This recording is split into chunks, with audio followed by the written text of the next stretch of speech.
Oh, maybe I have to answer that. There we are. Becky, I heard all that.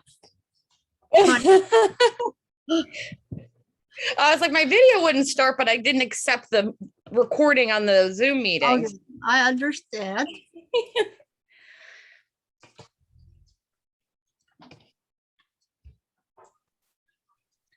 What do you think, Ben?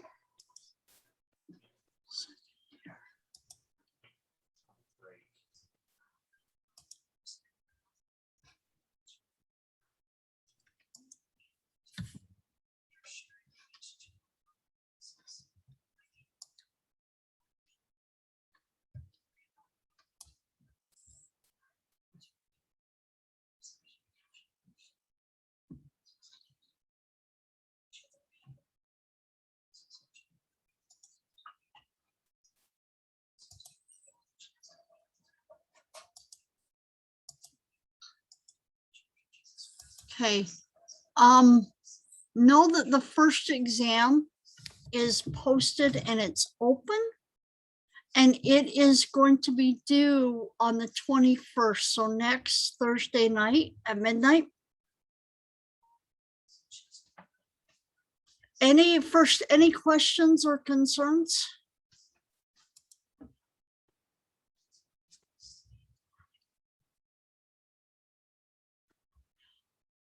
My midterm grades are due. I think they're due on Monday. I just looked and I know you've had your first lab practical and I saw that everyone had done it. Dr. Weeks is pretty good at anytime that he sends you a advisory email that's not really personal. He puts me on there too. What else was I gonna say? Today, I want to finish chapter 7 and possibly start chapter 12.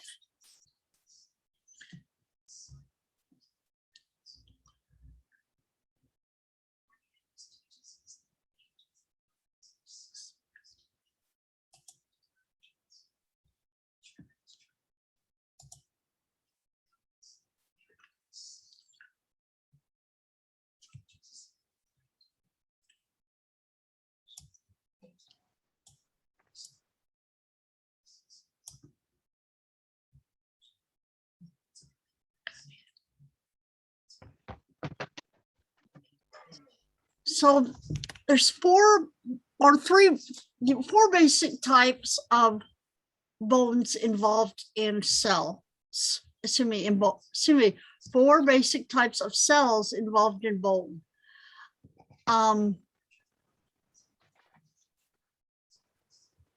We'll spend the most time talking about the last three, and you'll see why here in a moment. But the cells found in bone are osteogenic cells, osteoblasts, osteocytes, and osteoclasts.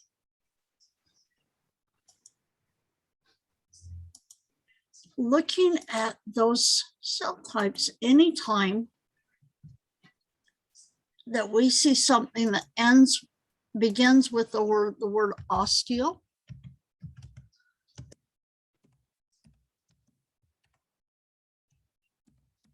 that means bone. It has something to do with bone.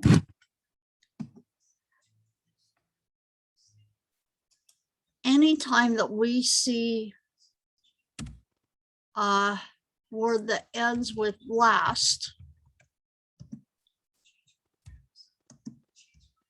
that is a building cell.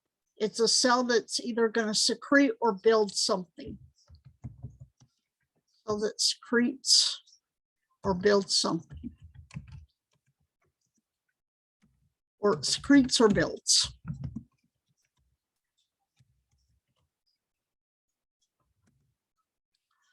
A site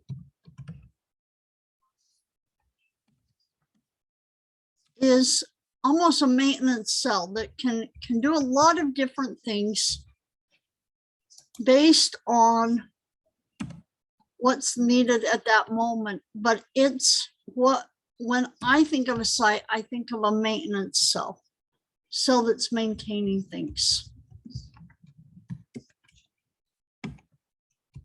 So it can do a lot of different functions based on what's needed at that moment, maintaining or sustaining things.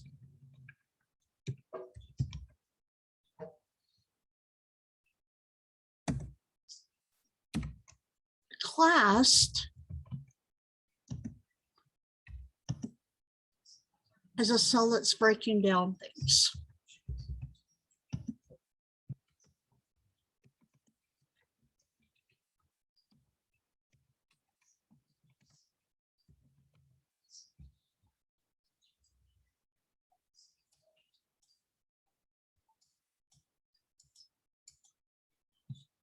So an osteoblast is a bone cell that's secreting or building things.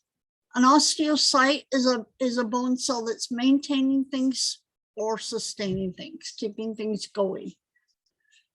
Osteoclast is a bone cell that's breaking down things. Remember these root words.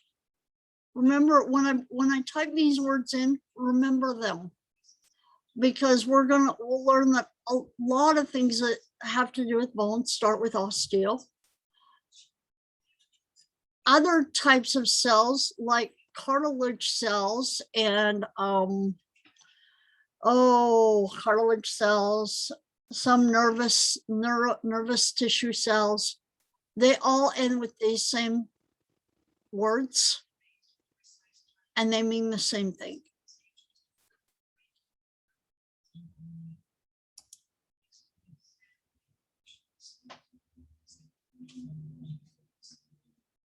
Bear with me just for a second.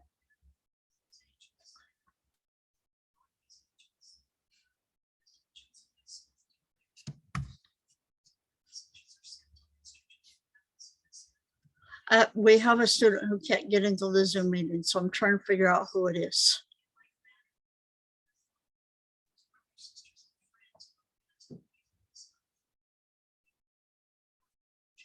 Oh, I know who it is.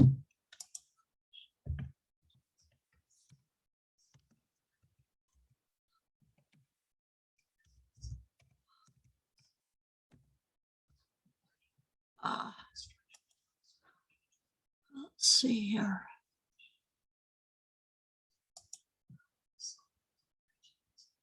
I don't know how this works, but we're going to try it anyway.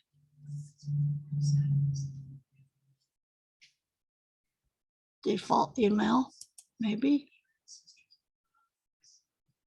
Nope.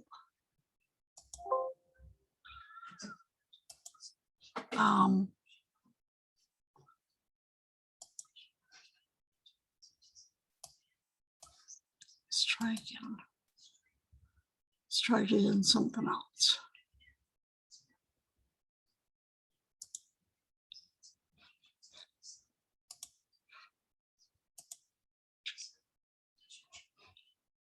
Or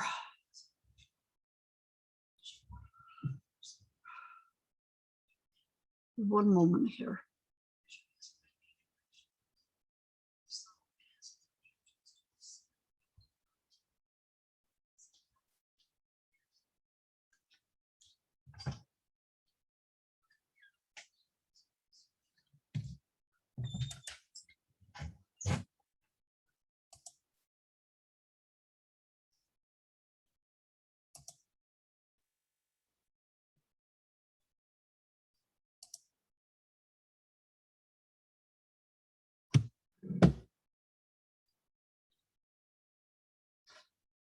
Sorry, be patient with me for 1 second. I'm just going to try to invite her into the meeting, which I've never done before. As soon as she types it in here.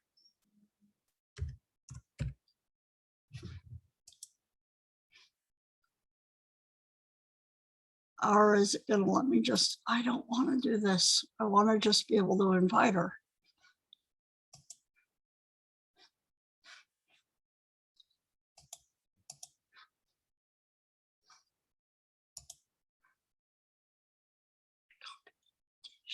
Copy invite link. Let's try that.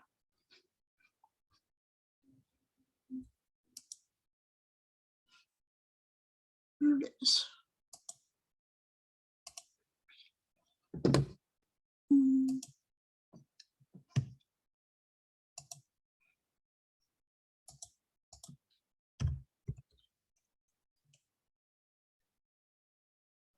I'm gonna call her. Give me 1 second here.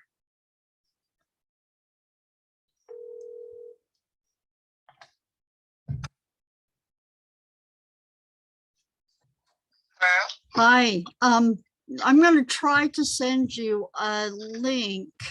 I'm sending you excuse me, an email from one of my personal accounts because I can't figure out how to actually do it with Hack. Let's see if this works really quick. Okay.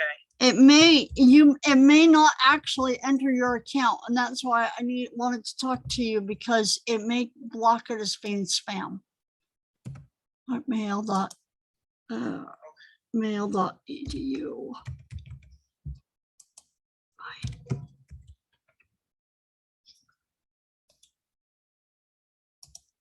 Okay. I'm sending it to you. Tell me when you get it. Okay.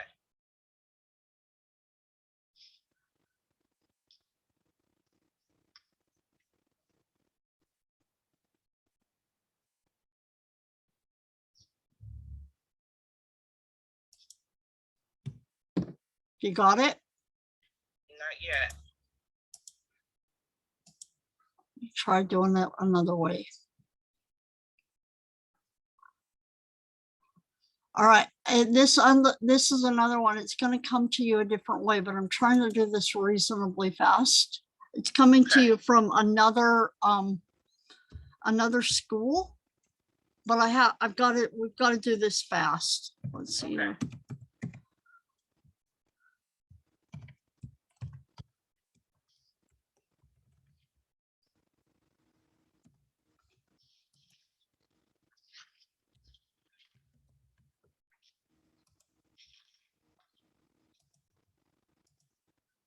Tell me when you get it. Oh, it failed to deliver. Why is it failing to deliver? I may need you to call the Hack IT Tech place. But Okay. you know what? Another thing, you have Zoom login. Yes. Go into Zoom login and give it the, oh shoot, where was it? Give it the meeting ID number of 951-765-25390. 951. 765, sorry, 951-765-25390. Let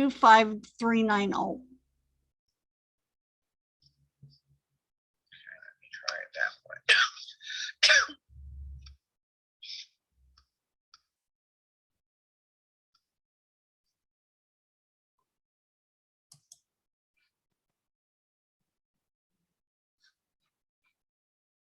If that doesn't work, you're gonna have to call the Hack IT Tech because I can't get you in. I don't know how. Okay. Yeah, I'm going to have to call IT. It's not letting me get in. I'm so sorry. No, it's okay. I'm going to give them a call now. Are you trying the link on the syllabus? Yes. I tried both ways. All right. I ended up not being able to turn in my the workbook sheet paper, I believe it was. I had to call IT yesterday. They're having like major problems. Oh, I wasn't even able to access D2L yesterday. Oh, Like, wow. so yeah, and I tried to get on it today before I got onto your Zoom, and I'm still not able to access it. I did call them, and they told me that there's been multiple students that are calling in and that are currently having problems, and that is just something that's going to take time. And to check back, they told me next morning, which I did, and I'm still not able to log into D2L in general. Like, none of my classes pop up. I'm not able to see, like, yeah. So when I called them, I'm like, I have something that's due. Like, what is going on? And she had told me that there was multiple students calling in that were having a problem with either D2L in general, or being able to go onto their courses from the actual like subject itself. that's probably why we don't have as many students this morning. Mhm. I thought it was my computer, but Oh, okay, I you know think- what, Casey, you're here. Okay. Casey, can I see you? Do you have really awesome dreadlocks? No, I haven't. Yes, No. they are. Yes, they are. They're just great. Well, they're still cool. You're Thank right you. there. I'm hanging up. Okay. Thank you. All right. Okay. Sorry, Oh, guys. all right. Awesome. Awesome. Awesome. Okay. Well, they're really pretty anyway. I'm like, I couldn't see from here that whether they were braids or dreads or what, but they're really pretty anyway. I agree. I think you're rocking them. I like them. I like them. Thank you, guys. Okay. So osteogenic cells, we have osteocytes, we have osteoblasts, and we have osteoclasts. One more that I didn't mention before. When they end with genic, it means it's something that's going to it's going to divide. It's a progenitor cell.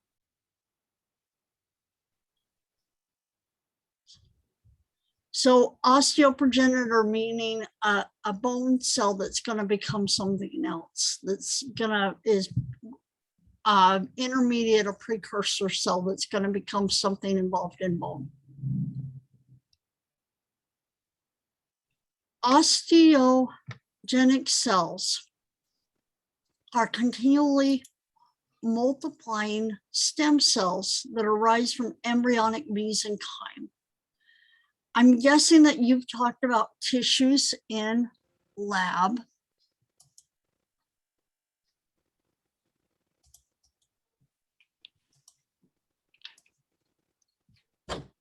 And embryonic mesenchyme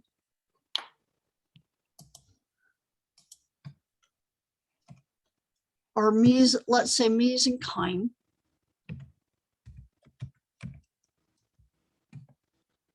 is the undifferentiated. So undifferentiated or unspecialized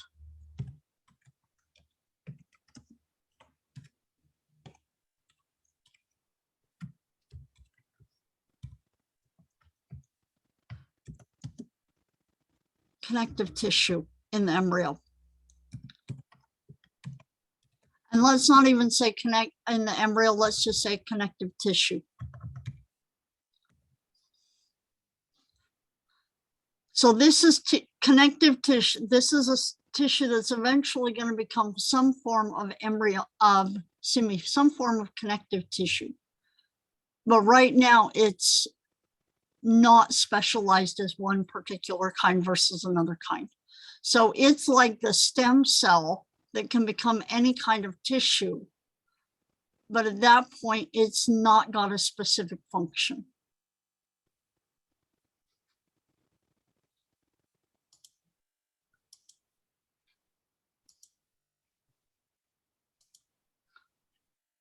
Well, let's see here.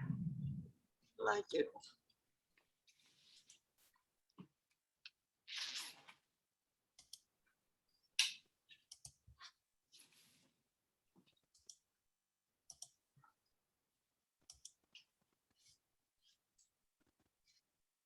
So osteogenic cells are these continually dividing cells that are rising from the mesenchyme that are going to produce ultimately these cells will produce other bone cells.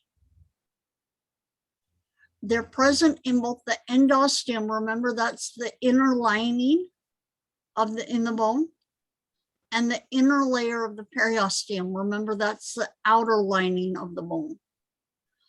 The osteoblasts are bone forming cells that are going to undergo osteogenesis. What does that mean?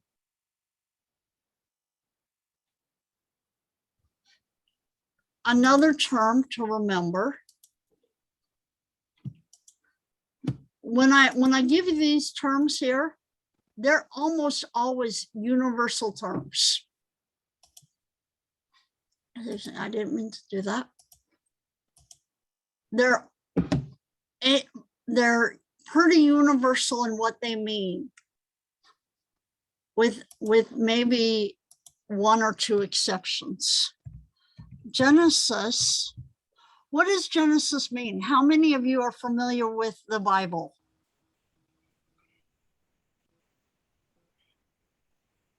What's the first chapter in the Bible? Genesis. The beginning, like creation. It's like Genesis, and what Becky was just saying there. What my mother's tried to correct my Bible terminology. What does Genesis mean? And Becky just said it a second ago. Well, it's in the beginning of the Bible. So what do you said what I asked what it meant. Oh, that was I think that was Catherine, but it's like Catherine. The beginning of everything. Well, no, Catherine, what did you say? The beginning of creation. How about we call it creation? Okay. Okay, so it's the book in the Bible where the world is created. Anytime that you see the word Genesis on the end of any word, it means the synthesis of whatever is the beginning of the word. It's always the creation of something. It's probably my favorite word because it's so, a lot of us are familiar with it, whether we realize it or not.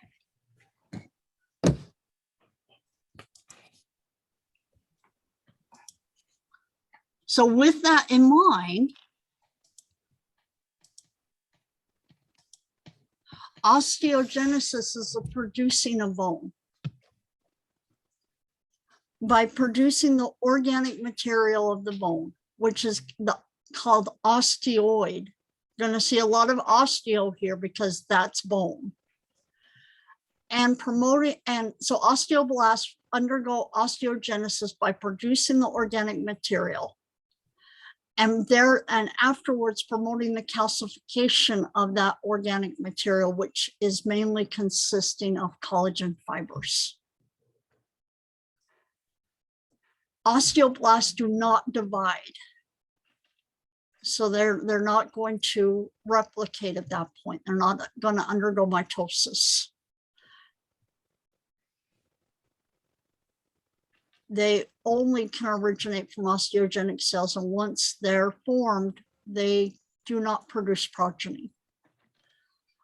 Bone stress and fractures stimulate mitosis of osteogenic cells that result in increased osteoblasts. So if we get mitosis of osteogenic cells, they become osteoblasts.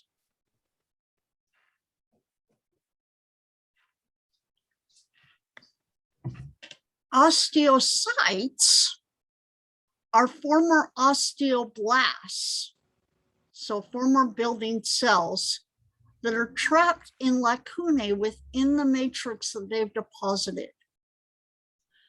The best way that I know how to describe the difference here between an osteoblast and an osteocyte is, let's say that we're painting a room, and we're painting a room with red paint. We'll use red paint. Something really sticky. Maybe we're painting it with Elmer's glue. Something really sticky. And we're painting and we're painting and we're painting and we're painting the walls and we're painting the floor and we're painting the ceiling and we're painting.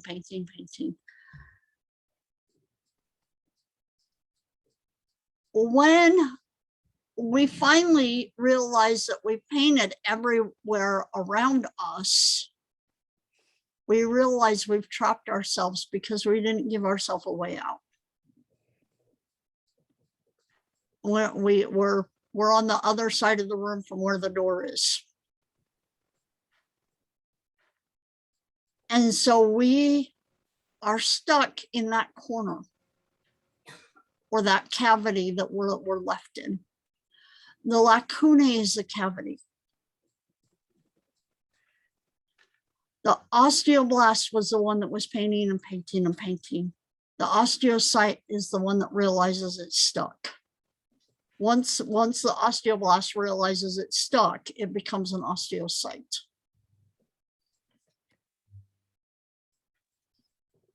This is also how cartilage does the same thing. Cartilage cells do the same thing. So osteocytes reside in the lacunae or the cavities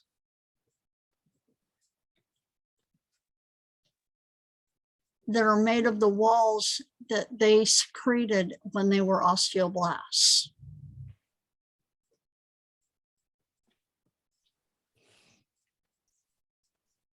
Well, they're kind of isolated here. And so how do they get food? How do they get nutrients so they don't die? They have cytoplasmic processes or caniculi that allow them to contact the caniculi of other osteocytes. And through these little tunnels, caniculi means little tunnel, little canal.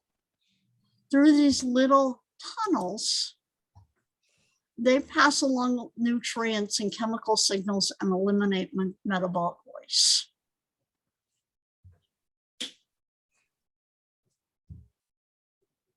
Some osteocytes will resorb the bony matrix while others deposit it.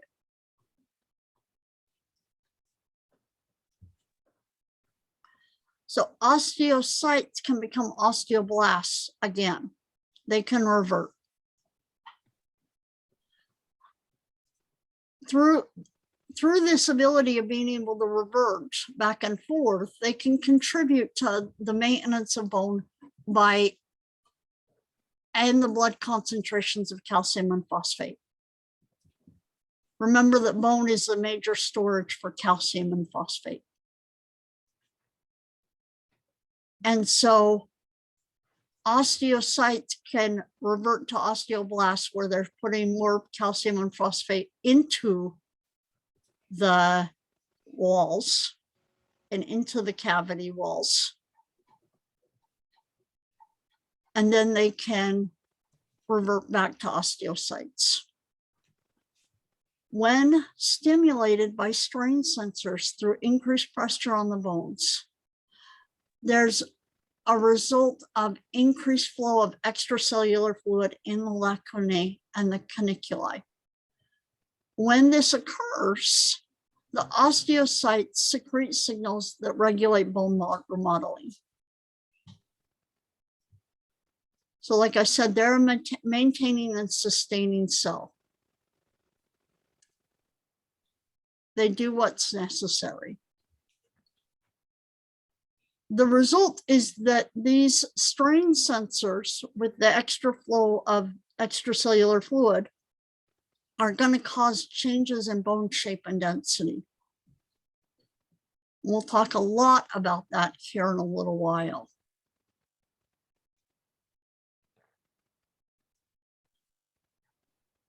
In contrast to osteoblasts and osteocytes that come from osteogenic cells, remember an an osteogenic cell becomes an osteoblast, which will ultimately become an osteocyte, which when necessary can revert back to being an osteoblast.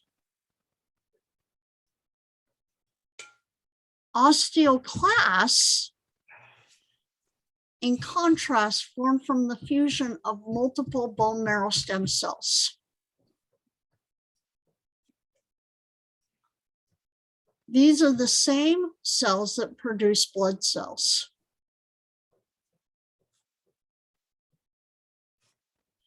Osteoclasts are the bone dissolving cells. So these are the ones that are breaking down the bone surface by promoting osteolysis. Lysis meaning to break down. So osteolysis meaning the breakdown of bone. The osteoclast facing the bone surface is ruffled to allow for increased efficiency of bone resorption. If you look here, it's kind of ruffled because the more surface area we have, the more area of the cell we have to react with and have functions.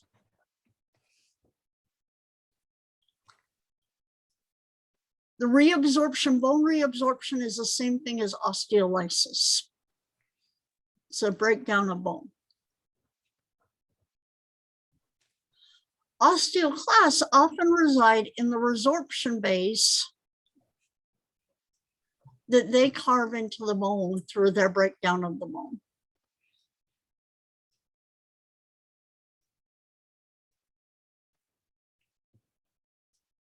So which represents the correct sequence of the development of bone cells?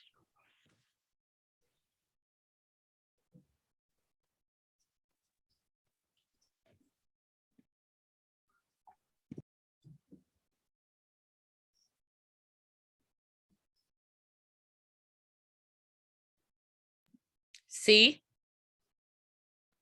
C? Why do you say it's C? Because, oh, I misread. Okay. It starts with osteogenic cells. I misread. Okay, so which one is it?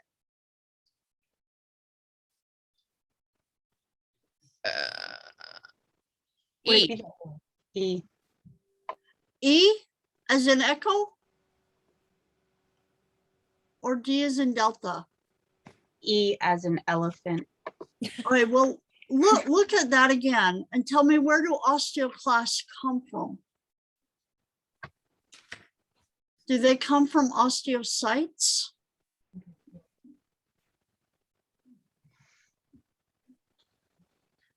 Osteo.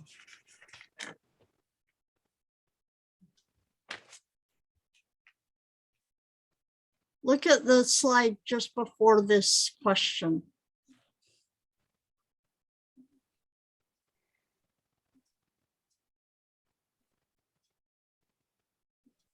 Yeah, I was gonna say from in the bone marrow, but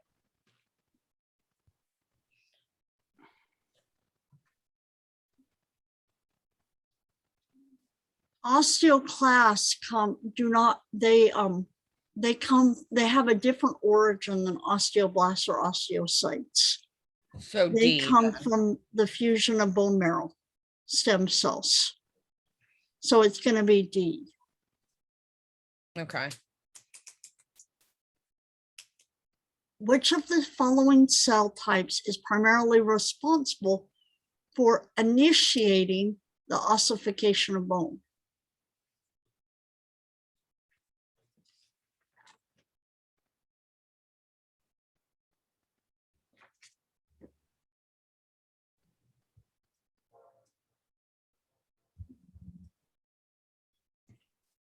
A.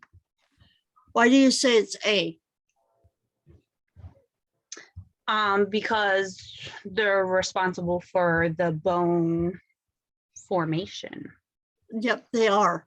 Chondroblasts is the cartilage building cells. Chondro means cartilage. So the bony matrix that makes up bone is synthesized by osteoblasts. And it is collagen. It's one third, it makes up 1/3 of the bone. It's collagen, protein carbohydrate complexes, which are glycosaminoglycans, which means almost 2 carbohydrates with an amino group on them. Proteoglycans. Glycan always means carbohydrate. So proteoglycans is a protein carbohydrate complex. Glycoprotein is a carbohydrate protein complex.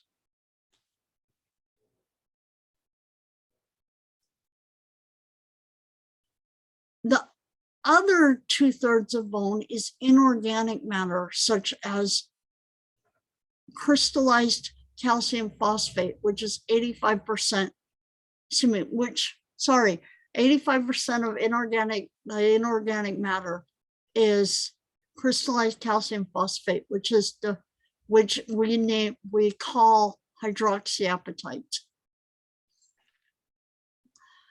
10% is calcium carbonate, and 5% of it is several other ions. This ceramic crystallized inorganic matter and the organic matter polymer combine to give the bone this optimal mechanical properties, resulting in great strength with flexibility. So the organic matter provides the flexibility, predominantly collagen. And the inorganic matter provides the strength.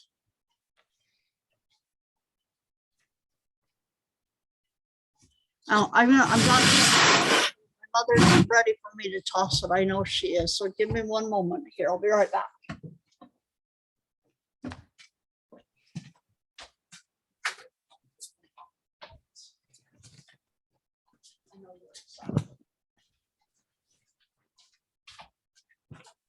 Okay, so I'm lucky I have a roommate who tolerates when I decide I'm going to do experiments in our apartment. I have a chicken bone that I've soaked in vinegar. And I've soaked it in vinegar. It's almost been a month and a half. And it doesn't stink because the pH is a really good preservative too.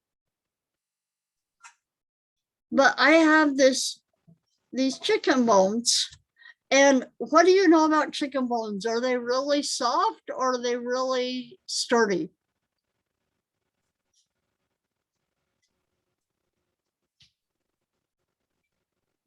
Someone tell me.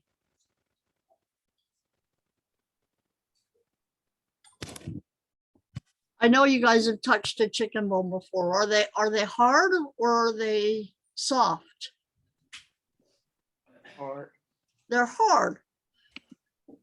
Do they tend to bend very easily? No.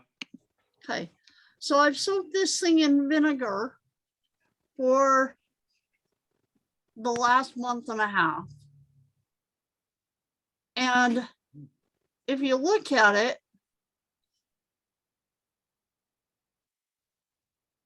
I don't know if you can see that I can bend it almost in half. I'm bending it in half. And you soaked it in vinegar? Vinegar, white vinegar.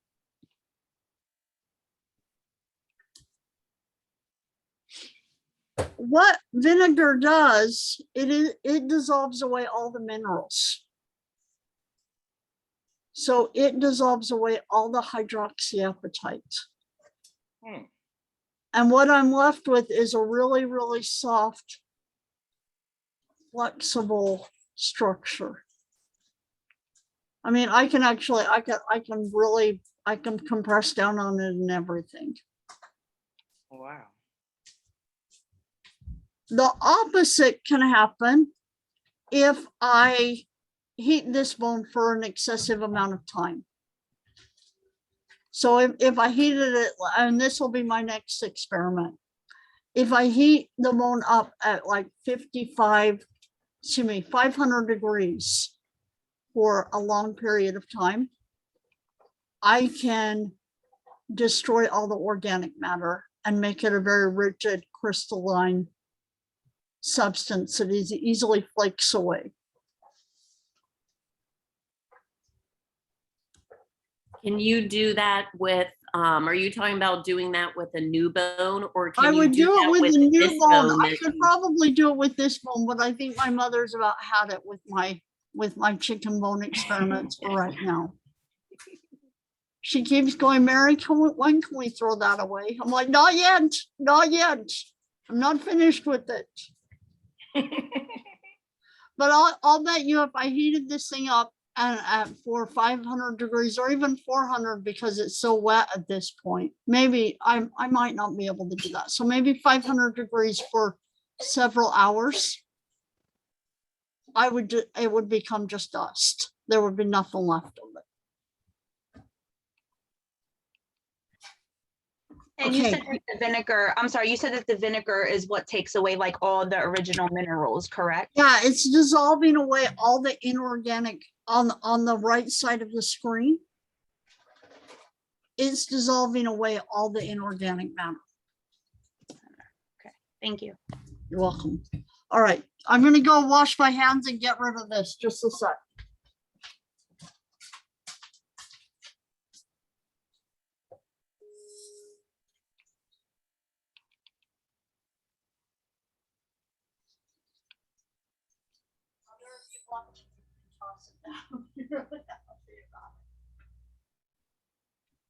That will happen immediately. My mom told me she was gonna toss it before the class is over. She's really ready for me to get rid of it. It's funny. So hydroxyapatite and the other inorganic matter is giving bone its rigidity. The organic matter is giving it its flexibility. Bones that are deficient in the inorganic matter, such as the calcium salts, become really flexible and rubbery, like you saw with that bone that I had. This is the basis of rickets that results in deformed bones. In contrast, bones that are deficient in protein, like collagen, are excessively brittle. And the result is can be osteogenesis imperfecta. I know you can't see this. This is an embryology, a newborn preemie, probably a preemie, new, I'm not, maybe not a preemie. But if you look here, he's got a bone fracture here. He's got a bone fracture here. Some bone fracture down here. Osteogenesis imperfecta causes bones to fracture really easily because they're too rigid.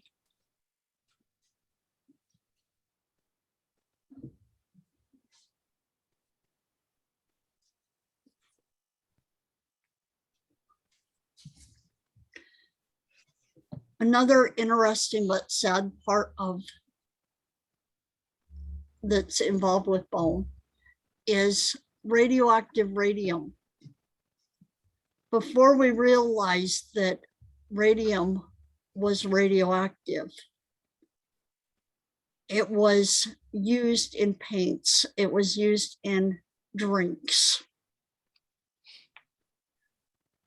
It behaves like the chemically similar atom. And the result is that it gets easily incorporated into tissues like osseous tissue. Once it starts accumulating in the bones, it will often result in osteosarcomas or bone cancers.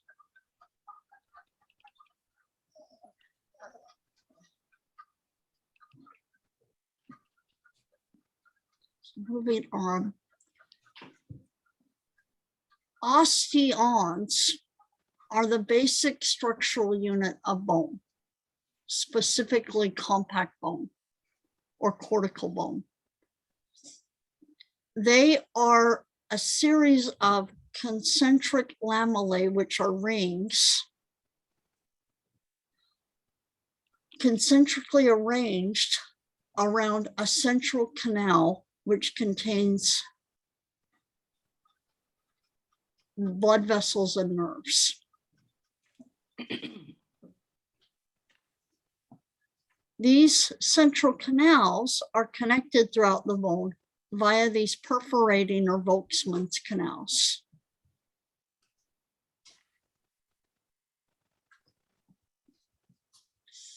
All of these canals, the perforating canals and the central canals, are lined with endosteum.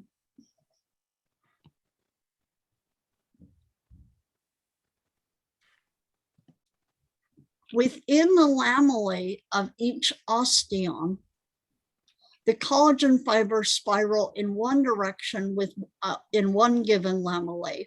Remember, the lamellae are the individual rings. So these are like a cylinder with multiple rings making up that cylinder, with one inside the next, until the center ring, which is the central canal.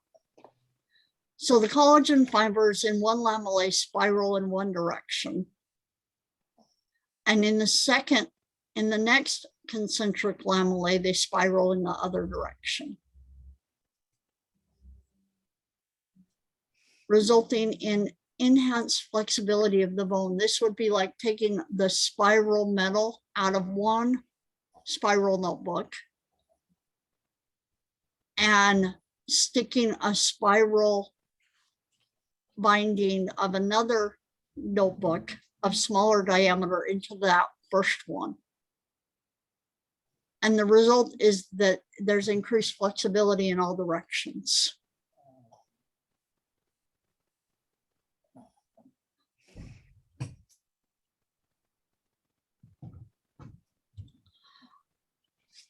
Blood vessels and nerves enter the bone through the what are called nutrient foramina. Foramina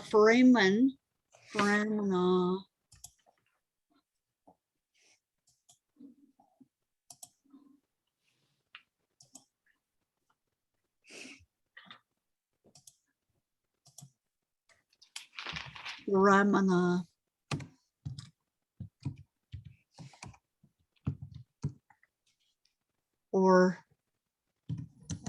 foramen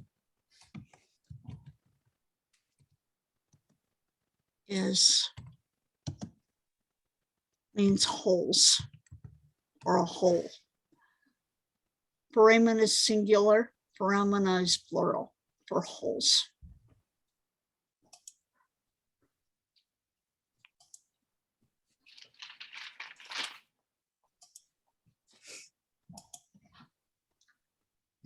So these foramina are the entrances where blood vessels are going to enter and nerves are going to enter. And these foramina open up into the perforating canals, which connect to the internal central canals. Within a given osteocyte, and let me see an osteon, I'm sorry, within a given osteon, let me explain really quickly. If I'm looking at, here's my osteon right here. This is a cross section through that osteon. Here's one ring. Here's the second ring. Here's the third ring. Here's the fourth ring.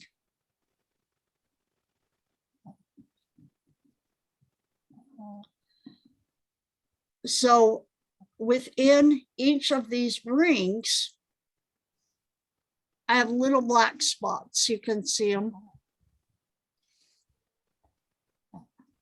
And those are the lacunae with an osteocyte in them. And if you remember, the osteocytes are connected together by caniculi. The little lines that are protruding out from the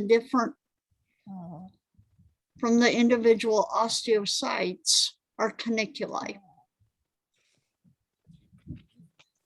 And so the innermost osteocytes in this innermost concentric lamellae here maintain a two-way flow of waste and nutrients from the central canal to the outermost cells of the osteon. So from the bloodstream, the innermost cells receive nutrients for and eliminate waste of the neighboring and farther out osteocytes via their caniculi, these little tiny canals.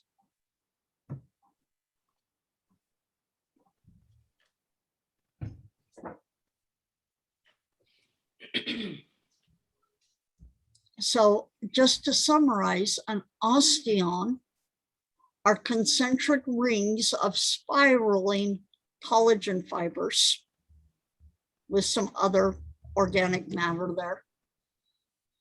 And on the edges of those rings, we have osteocytes that live within lacunae.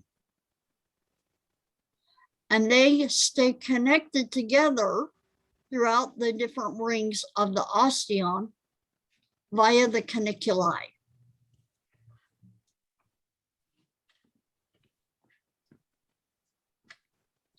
However, we will learn that not all compact bone is organized into osteons. The way that bone keeps growing and remodeling is through the formation of osteons. Well, we have to get rid of some osteons to form new osteons if we don't want our bones to become bigger and bigger and bigger and bigger in diameter. We need them to stay reasonably the same, because I know that I don't want my bones to keep becoming bigger in width.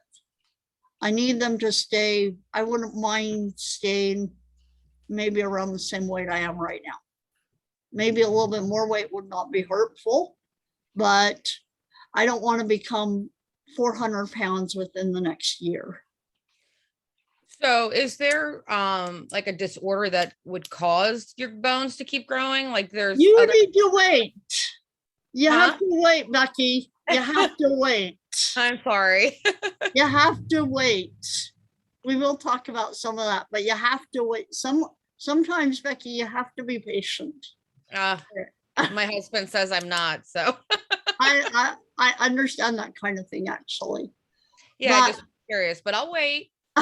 Okay, so the inner and outer boundaries, what happens is that one osteocyte gets broken down, one osteon gets broken down, one osteon gets created. And because we keep within a small diameter bone-wise, old osteons are going to get broken down as new osteons are created. At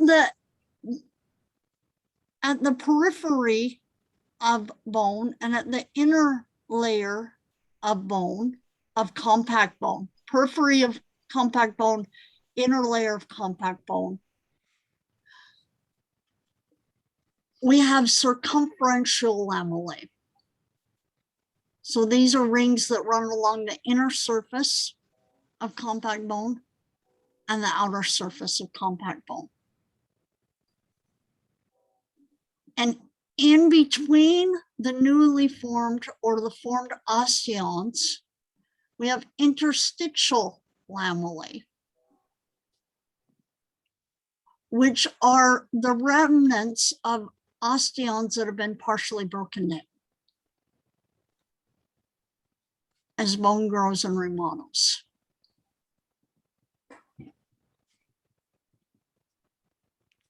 So the interstitial lamellae are bones that, So interstitial meaning they're in between the newly formed, just like interstitial fluid in tissues. It's just the stuff in between the osteons.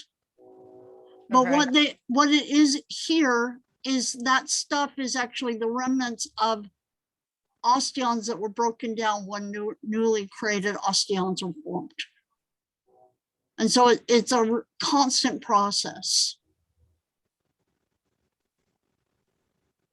So adjacent osteocytes communicate via gap junctions found within what?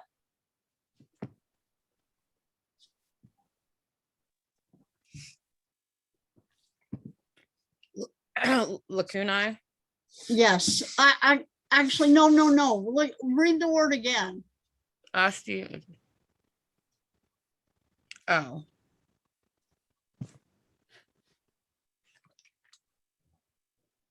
The caniculi. Yep, the caniculi. So the blood supply to bone, periosteal arteries enter the diaphysis through the perforating canals, and they're accompanied by periosteal veins. I would assume if it's periosteal arteries and veins, it's the majority of it is feeding the periosteum.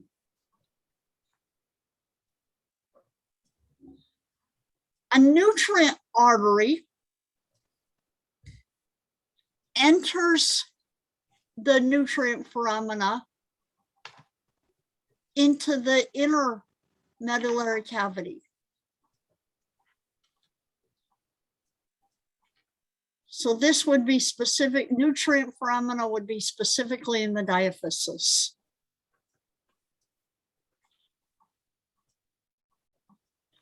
The metaphyses and epiphyses have their own arteries. We have metaphyseal veins, metaphyseal arteries, epiphyseal veins, epiphyseal arteries.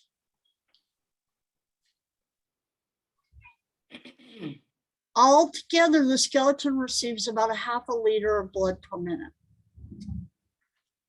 Well, remember, we probably haven't talked about this, but you have about 5 liters of blood in your body altogether. So about 1/10 of it is going to the skeleton per minute.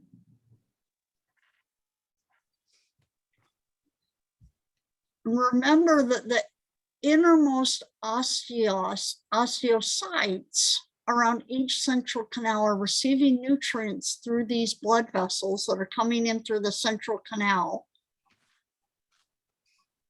and passing them along through the caniculi to the neighboring and more outermost osteocytes.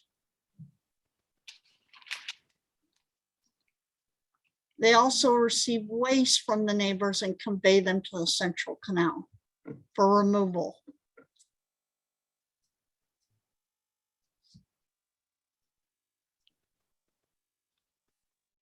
An intraosseous fusion is the process of injecting directly into the marrow of the bone. Remember, the marrow of the bone is predominantly blood. It's hematopoietic cells that are going to become blood. So this provides a non-collapsible entry point into the systemic venous system or the blood system, circulatory system. This technique is often used to provide fluids and medications when intravenous access is not available or not feasible.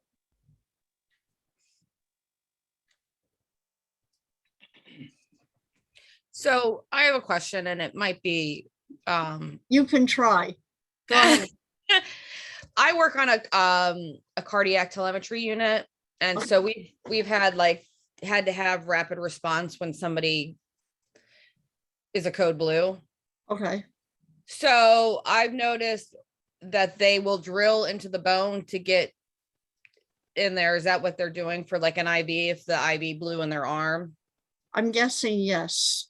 Okay, just to get like the IV fluids in there because to help get it in because the say their IV in their arm or whatever just collapsed and they needed to get something in very quickly that they would do something like Let me that. ask really quick. Mom, are you around? Mom? I think she's outside. I would say yes. And I'll try to answer that if I remember before next week, but I would say yes. I mean, it would make sense because you just said if when intravenous is not accessible. I mean, if you're in an emergency, if that's the quickest way to get in there, I would think that would be why they do it. I would think that, yeah, I would think Okay. so. It's kind of off point, but I just thought I was just curious. If she comes in before the end, we're gonna ask her because she was an ICU nurse. Okay. Let's see what she says.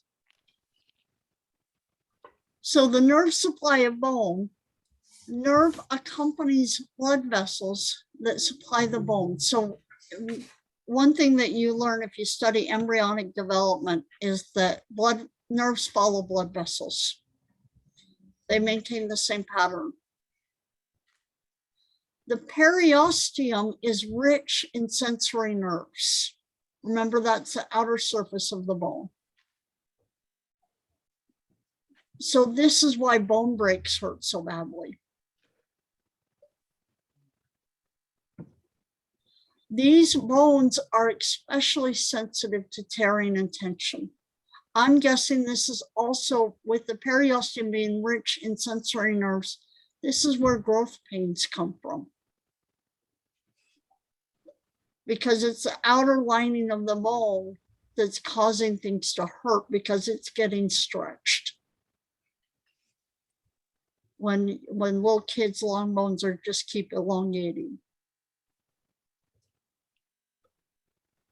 And because we know that the periosteum is a dense, irregular connective tissue, it's pretty strong and it's pretty tight.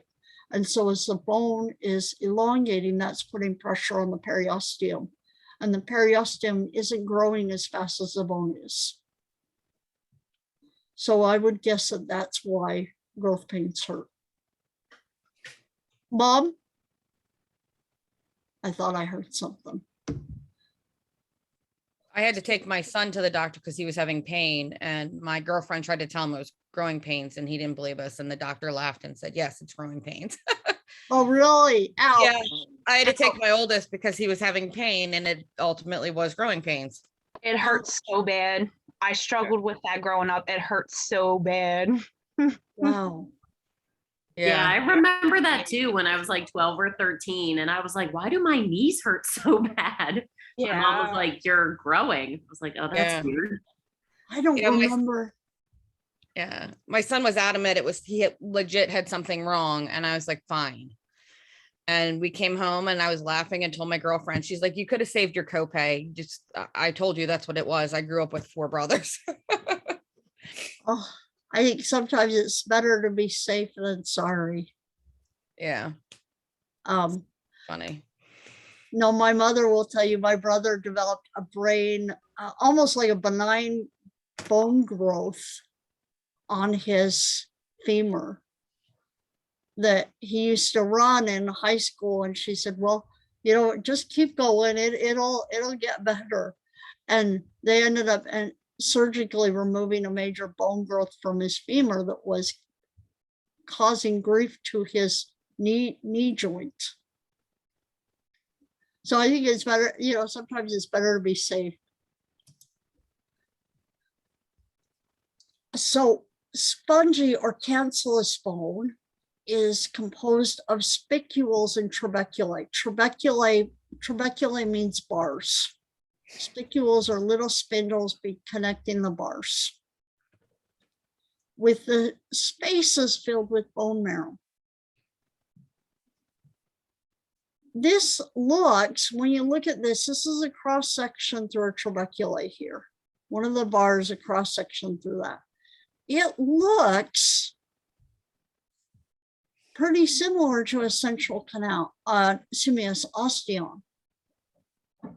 However, you're missing something. What are you missing?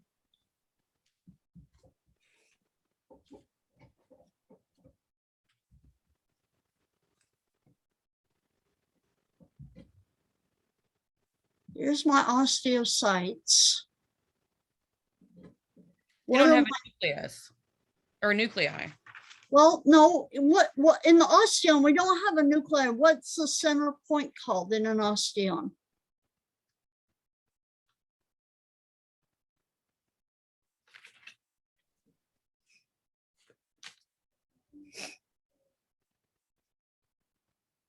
The central canal. Yeah. If you notice, we don't have a central canal here. In spongy bone, the bony matrix is arranged in lamellae, but there's very few osteons because there's no central canals. Why do we not need central canals here?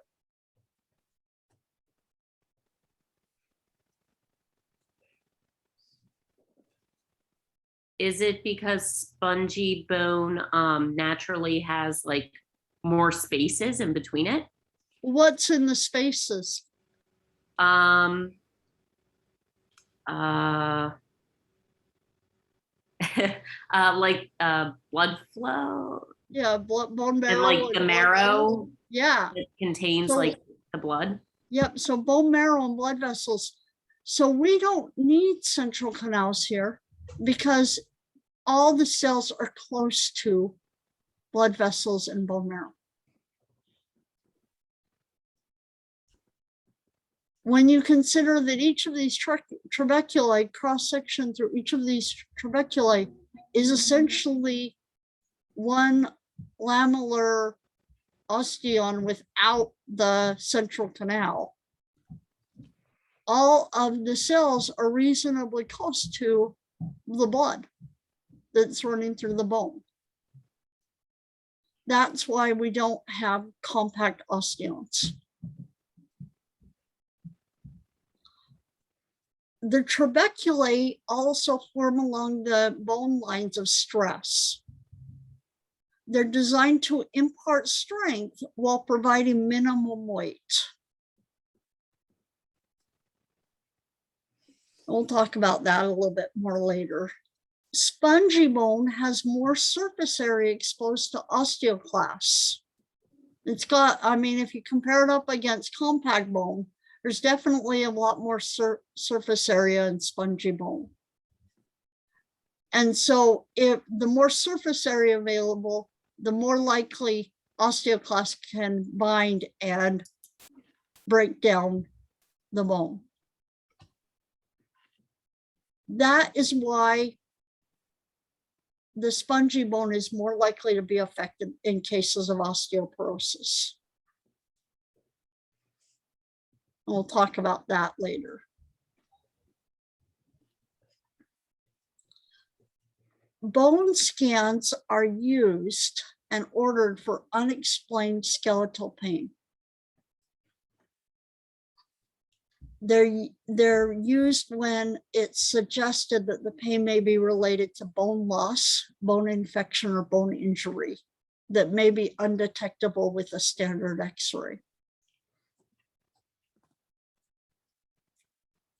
There's a small amount of radioactive marker, radioactive tracer metabolite is injected intravenously, and it's looked to see where in the bone has the highest rate of metabolism.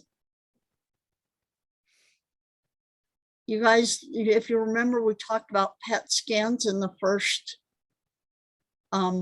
chapter, where you introduce a radioactive metabolite and see where the most metabolism is occurring, because that metabolite will get broken down and release radioactivity or emission, gamma rays or whatever emission.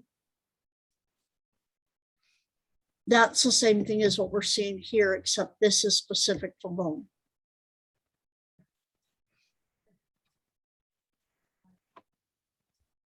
So this is an important tool for detecting when a cancer has spread or metastasized to the bone, because cancers actively are metabolizing, they're actively growing.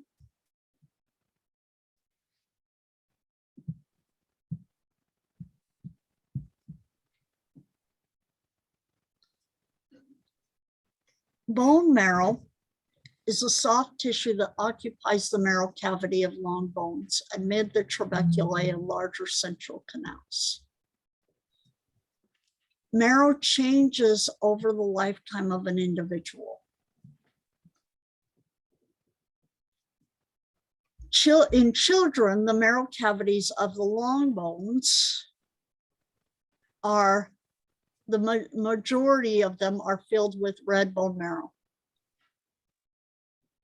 which can be myeloid or hematopoietic tissue that produces the blood cells.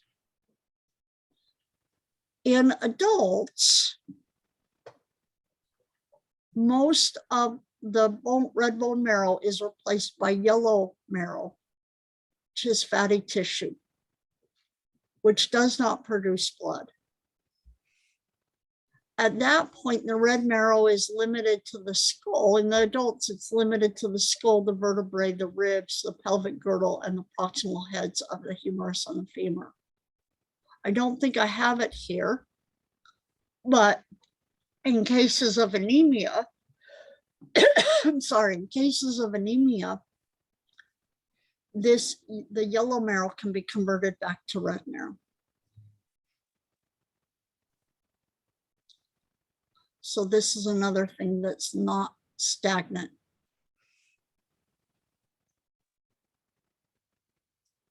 An adult male is donating red bone marrow to determine if he is a match to a leukemia patient. Most likely, the doctor will collect the bone marrow from his what?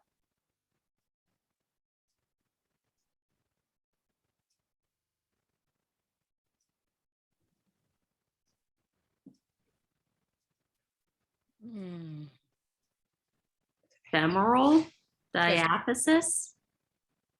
If he's an adult, Mom, don't leave it. Just stay for a second. B. Oh, I see what you're saying. You need an area in an adult that still contains a lot of red bone marrow. So where would it be contained?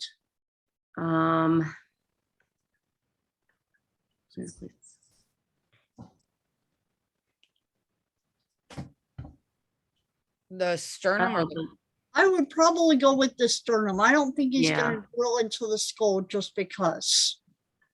If he has a choice of those two, I think he would go for the sternum. yes.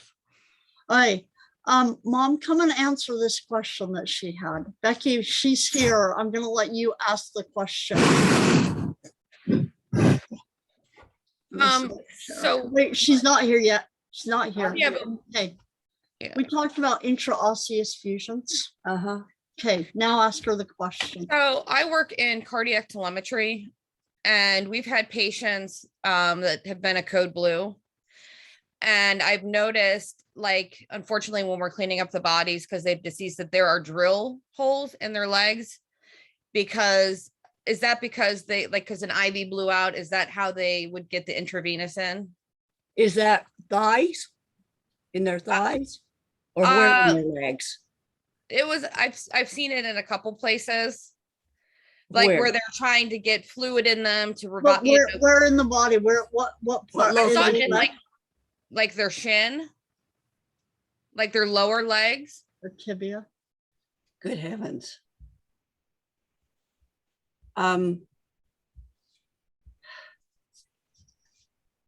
I think, lower Like- leg here. Yeah, like around there.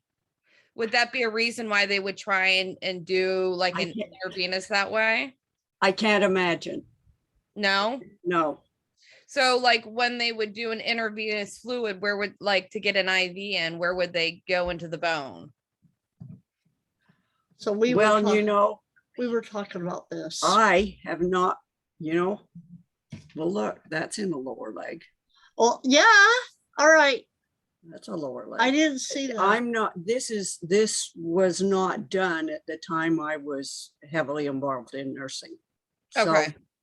So no, I'm not real familiar with it, but yeah, looking at this picture, Okay. this is in a shin bone.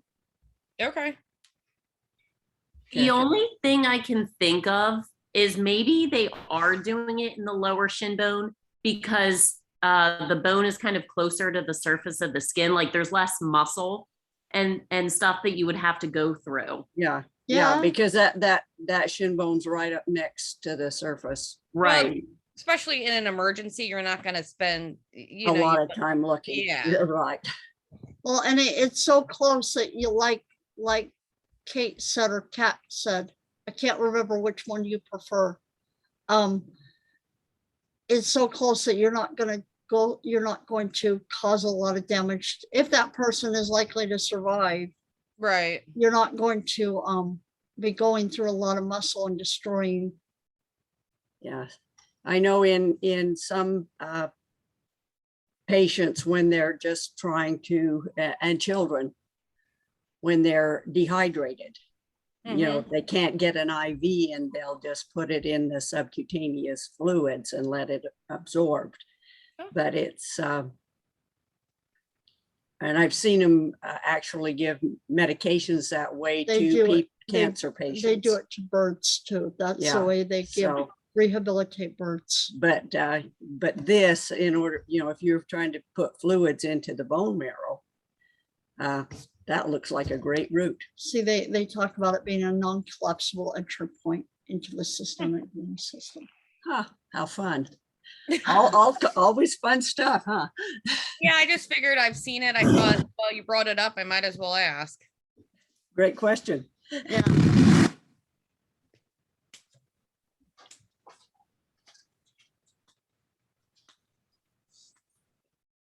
So bone formation can occur in 4 different situations. We have during embryological and fetal development bone formation. We have bone when it grows before adulthood. And we have the remodeling of bones. And then we have when fractures happen and they need to heal. Ossification or osteogenesis, remember that genesis thing. Osteogenesis is defined as the formation of bone. Ossification or osteogenesis can occur through 2 different methods. We have intramembranous ossification, which is how it produces the flat bones and part of the mandible and the clavicle.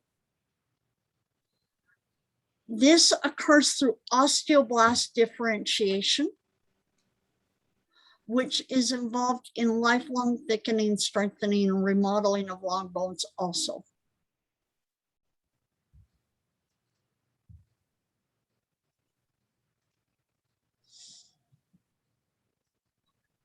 And then we have endochondral. So this is intramembranous ossification.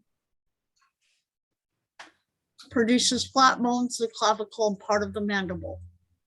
And then lifelong thickening and strengthening of long bones.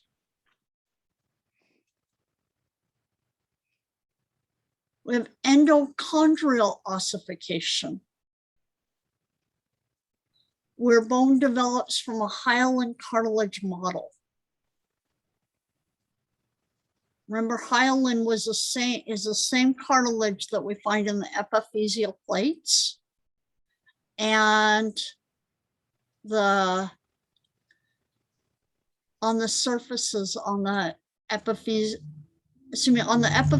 plates and on the epiphyses themselves, the ends of the epiphyses where they articulate with other bones. So likewise, most bones are going to develop from a pre-existing hyaline cartilage. mold. Most bones of the body develop this way.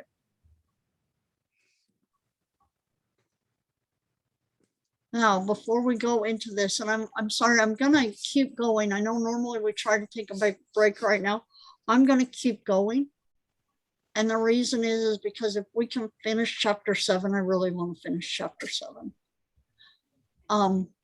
Let me, but to kind of make a break, kind of have a break, I've got 2 videos, and they're links on here.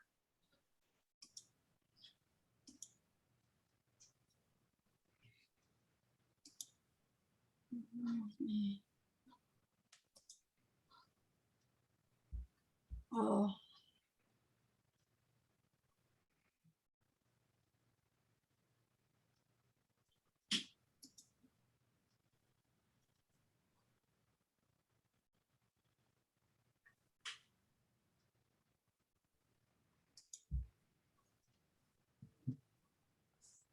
So the first one is describing the process of intramembranous ossification. Actually, you know what? I'm sorry, I'm thinking differently. Let's go through the steps first, and then let's watch the videos.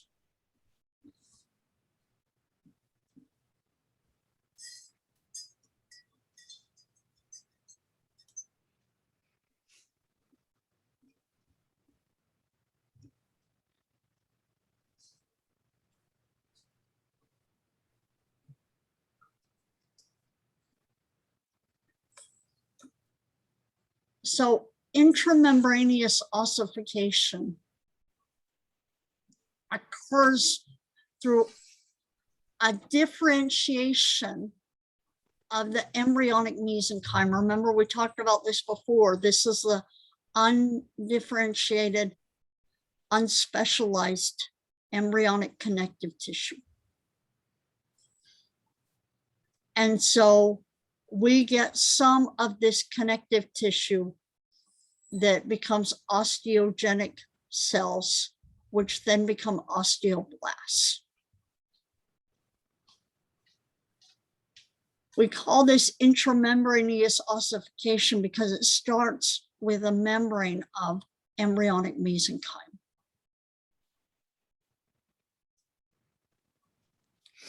With this loose membrane of mesenchyme in which some of it starts to differentiate into osteogenic cells that then become osteoblasts.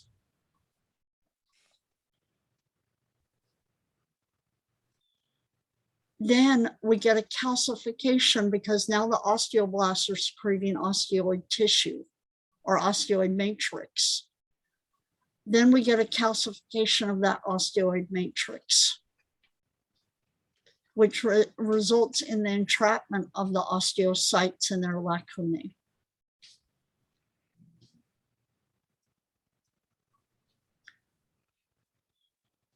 Afterwards, we get a formation of a honeycomb of spongy bone within the developing periosteum.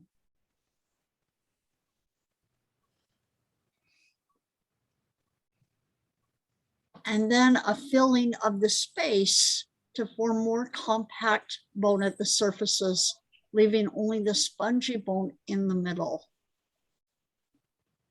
Now, with that in mind, let's watch this video. You'll see that when I put videos up, I try to keep them fairly short.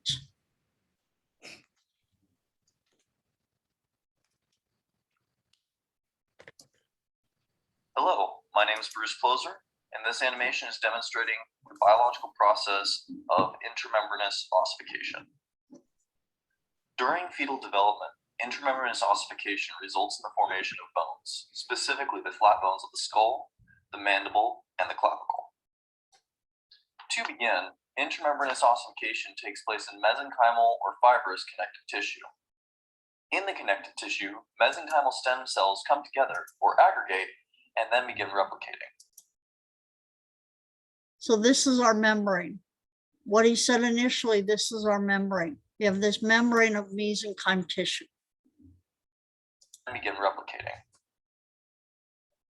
After sufficient replication, these mesenchymal cells begin differentiating, becoming bone-creating osteoblasts. These newly formed osteoblasts.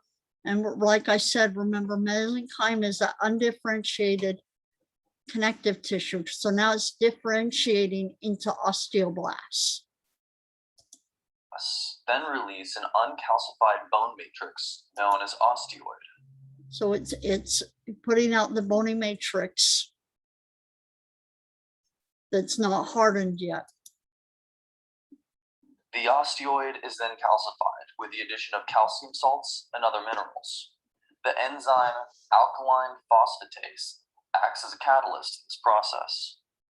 As the animation portrays, osteoblasts, when surrounded by calcified bone matrix, can differentiate further into osteocytes, which house themselves in hollowed out living spaces called lacunae. These cells support the bone in maturity. This first process is known generally as ossification, and where ossification takes place is known as an ossification center. As intramembranous ossification continues, osseous branches known as spicules are formed. These spicules. Remember, the spicules are the little, they still remain in the spongy bone and in the cancellous bone connecting the trabeculae. Will eventually touch one another and fuse together, forming a larger piece. So this would be now the spicules are connecting. They start enlarging, they become the trabeculae. Seeing as mature bone is highly vascular, spicules will grow themselves around blood vessels. This also allows for increased nutrient and waste exchange during these crucial developmental stages. The initial bone formed from intramembranous ossification is known as spongy bone due to its sponge-like appearance. So so we get spongy bone first, and then we'll start getting compact bone. Through the process of bone remodel, the osteocytes at the edge of spongy bone can reorganize themselves into tightly packed bundles known as osteons. These osteons are the foundational building blocks of compact bone, which is then formed on the outside edges of the spongy bone. This layering of compact bone, spongy bone, and compact bone again is the defining characteristics of bones categorized as flat bones. Through a different process of bone remodeling, the middle layer of spongy bone can be removed, creating a medullary cavity. The final structure. Remember that we have that in long bones. So for example, in the clavicle, we do have a medullary cavity. It's not a flat bone. Of completed bones is the outermost layer of connective tissue known as the periosteum. The innermost portion of the periosteum is composed of fibrous connective tissue. In this tissue, more osteoblasts can be produced, allowing for the bone to grow in width. This is known as appositional growth. In review, we began with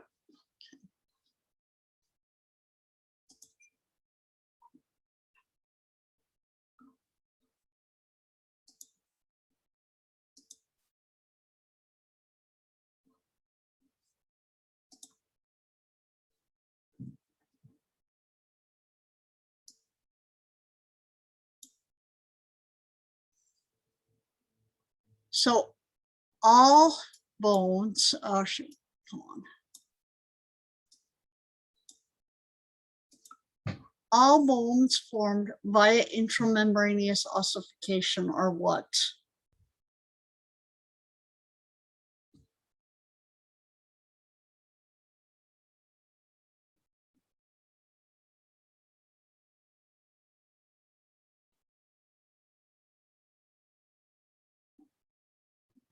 Flat. They're flat. Endochondral ossification. So keep in mind, intramembranous ossification starts with a membrane of mesenchyme that differentiates into osteoblasts that then starts secreting matrix. Endochondrial, endo meaning inner, chondrial meaning cartilage.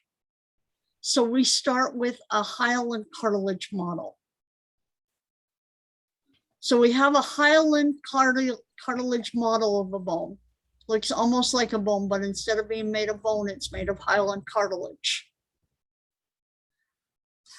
We have enlarging chondrocytes, and then we get a formation of a bony color on the outer surface. Because there's no blood coming into the bone at that point, the cells inside start to hypertrophy. They start to get bigger because what's happening is they're actually starting to die. And so they enlarge, and then they realize that they're still dying. And the result is that they start putting out signals, which starts a blood vessel moving in, but at that point, those cells they've died. So the blood vessel comes in, but it's a little too late. At that point, we get the formation of the primary marrow cavity, the diaphysis within the bone, because this is where the cells have died. Now the blood is coming in and it's cleaning out the dead chondrocytes.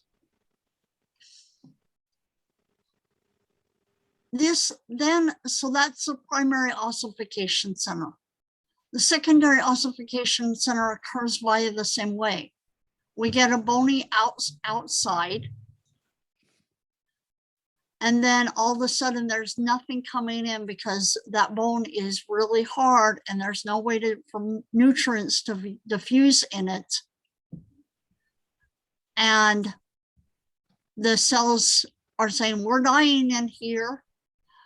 A blood vessel invades, but at that point it's a little too late because those cells have already died. However, the blood comes in, it brings in osteogenic cells. It brings in blood, and then we start to form our bony matrix.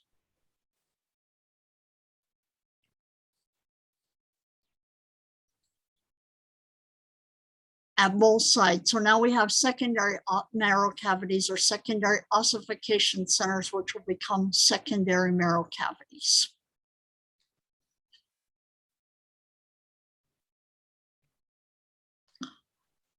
The adult bone has a single marrow cavity and a closed epiphyseal plate. So essentially at the end, by the time that in the child's bone, by the time they're getting a little older, the only remaining part of the bone that's cartilage on the interior is at the epiphyseal plates. Now, I know that my explanations are kind of rough when it comes to this, so that's why I picked the videos, because they do it a little better than I do it. Bear with me. Let's do it. I'm going to do it this way. Nope, that didn't work.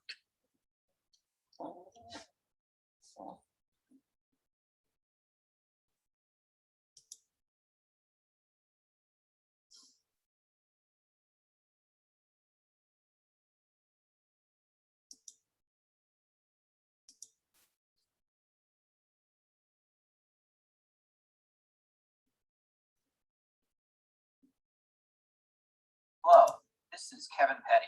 Welcome back for another Visual Anatomy and Physiology Smart Figure.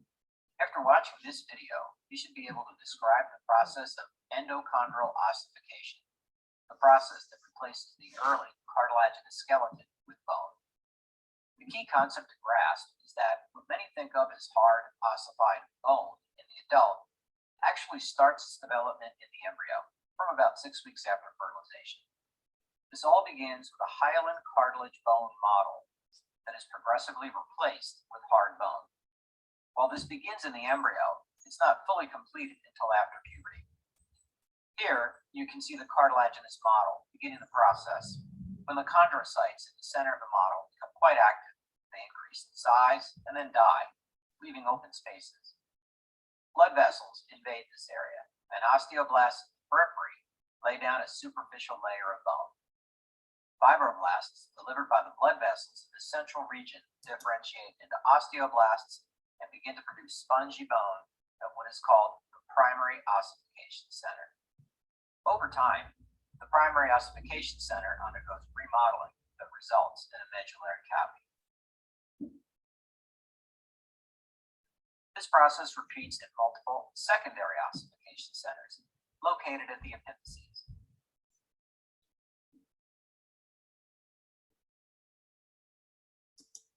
The epiphyses will retain a thin layer of articular cartilage. This will remain in the adult and is what covers the ends of your bones today. Epiphyseal cartilage also. So initially, the chondrocytes, you get a bony collar. And as in response to the stress of this bony collar that's essentially choking the cells because there's no blood coming in. The chondrocytes they enlarge. I think it's a form of stress. They enlarge, cellular stress, and then they die. And then the blood vessels enter in, and they bring in the osteogenic cells that become the osteoblasts.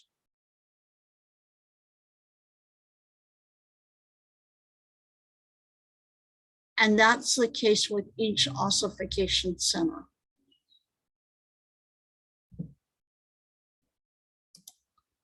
Called the epiphyseal plate or growth plate separates the epiphyses from the diaphysis. Lengthwise growth of the bone is regulated by this epiphyseal plate as chondrocytes on the epiphyseal side of the plate continue to divide and enlarge, while those on the side of the diaphysis die. Osteoblasts migrate to this region and increase bone length by laying down bone. At puberty, various hormones cause the epiphyseal plate to be fully replaced with bone. This epiphyseal closure signals the end of skeletal growth. An X-ray can reveal if an epiphyseal plate is open or closed.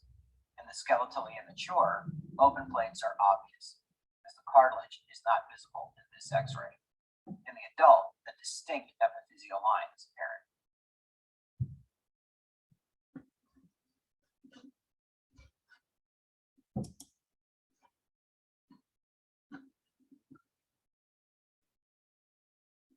Stop. Nope, stop.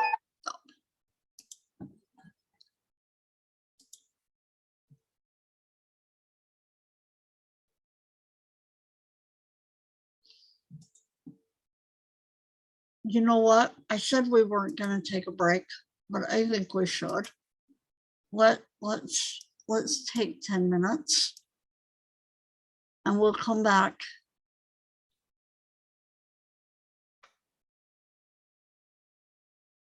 Right here.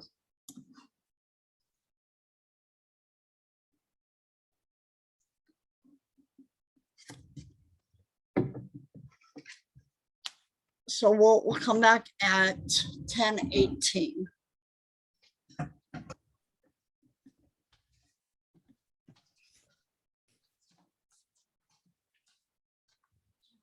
She asked that question. I don't know where my mother is.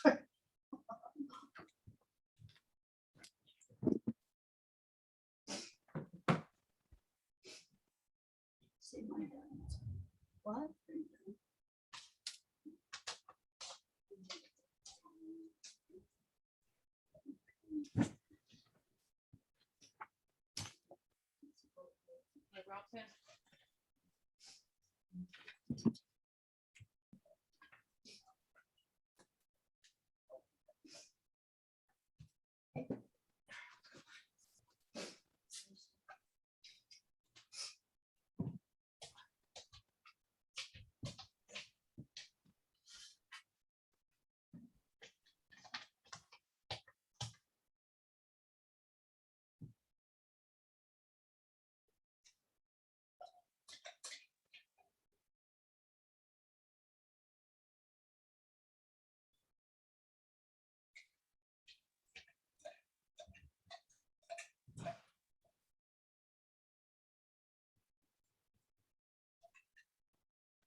Easily, we gotta go back. Come on. Stuff in here I never use. Why am I keeping it? I don't know. Shall I pitch it or shall I donate it? I would donate. I would pitch it. All things go in there. And I don't think I'm ever gonna. We have 2 blenders. We need to donate one. We have that mixer from Melinda that we've never figured out how to use. And we should donate that too. I'm sure it was a pricey feature. I know, but if we're never gonna use it, Well, you were supposed to figure out how to use it. well, because I got mine and it didn't require any stuff. That's the thing, Mother. Things that require that I read the instructions just before I can use it, because I'm not patient enough for that kind of stuff. Their instructions. Wonder, I think so, you said there were. Okay. Thank you. Yeah. I'm gonna go out and attack the lawns. Such pretty, Trying to decide if it calls. such pretty mama. It is.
So I want you to be fairly comfortable with the steps of those 2 mechanisms.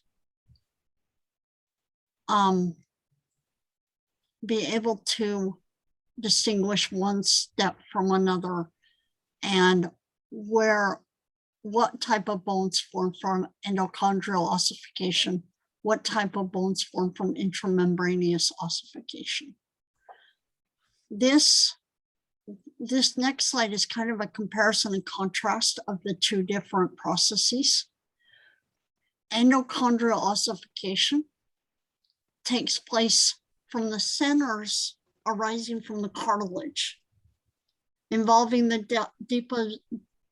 deposition, or another lime salts, or think of this more as calcium salts, followed by a secondary absorption replacement. Intramembranous ossification starts with a membrane tissue of mesenchyme tissue without cartilage formation. In endochondrial ossification, remember, if it'll help you if you remember that chondrial means cartilage, so it forms through a cartilage model. Intramembranous forms through the mesenchyme membrane. Cartilage is formed first in endochondrial ossification, and then the bone is laid down on it. In the intramembranous ossification, the bone is formed directly from mesenchyme. Endochondrial ossification proceeds through an intermediate cartilage model. Intramembranous, there's no intermediate cartilage. It's mesenchyme that becomes directly and turns directly into osteoblasts. Endochondrial ossification is important in the formation of long bones. Intramembranous ossification is important in the formation of flat bones. Endochondrial ossification takes a longer time to form bone. Intramembranous takes less time to form bone. Remember, there's a lot more steps involved with endochondrial. We have to build up that bony collar, and then the cells die within this inside, and that's when the blood vessels come in. Endochondrial ossification stops by age 2. Intramembranous stops at about year 18 in females and year 21 in males. Which of the following bones are not formed using a picture shown by the picture below?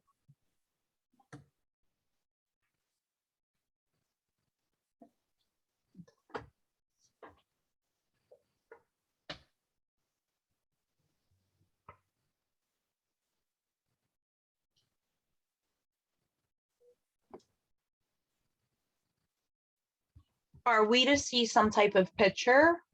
You don't see the picture here? No, we're still on the biology 121, chapter 7, bone tissue. We're at the top where it says chapter 7. Oh, what are we showing here? Darn it.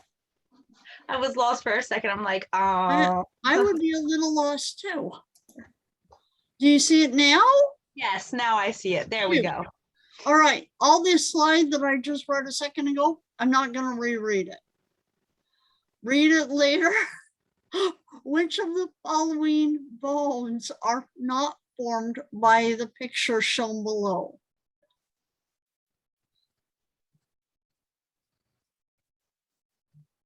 First, is this a picture showing endochondrial ossification or intramembranous ossification?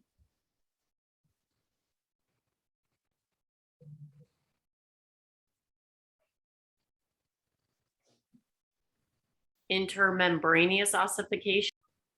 Wait. Let's look back here. This is endochondrial ossification. That one. Okay. So which types of bones are formed via endochondrial ossification? What types are formed by intramembranous? So intramembranous forms flat bones, most of the clavicle, part of the mandible. Endochondrial, vertebrae, ribs, scapula, pelvic girdle, limb bones. Which of the following are not formed by the picture shown below.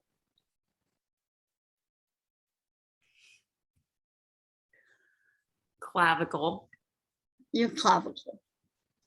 The process of intramembraneous ossification generates bone from a pre-existing template composed of mesenchymal tissue. Nobody, you cannot be right there.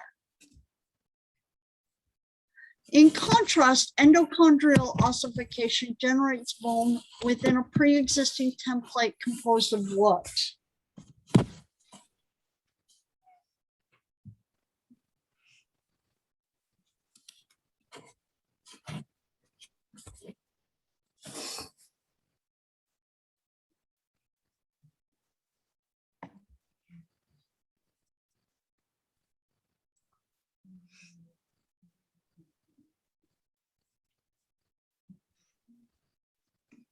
Leo, you can't be right there. No, no, no.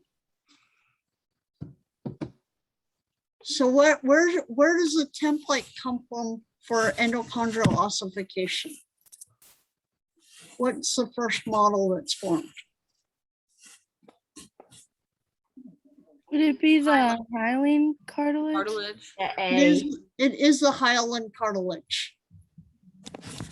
Which characteristic of cartilage enhances its job as the precursor for endochondrial bone?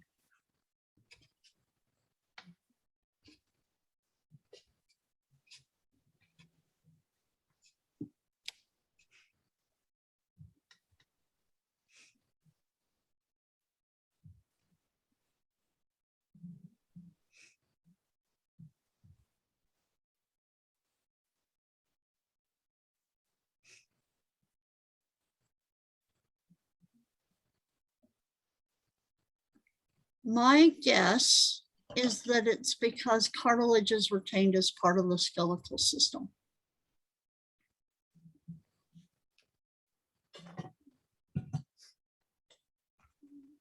Bone growth and remodeling.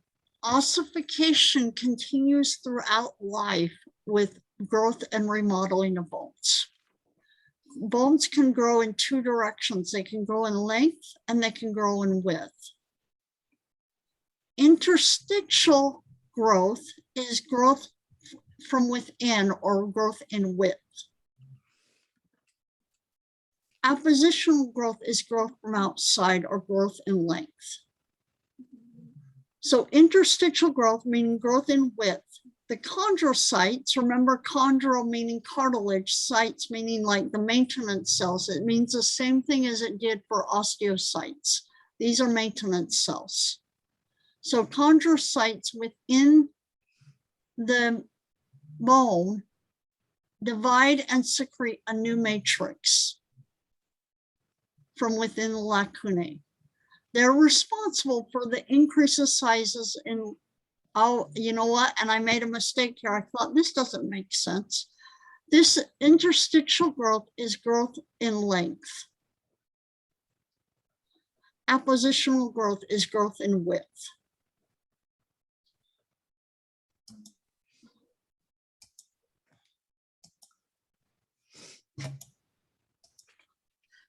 Interstitial growth.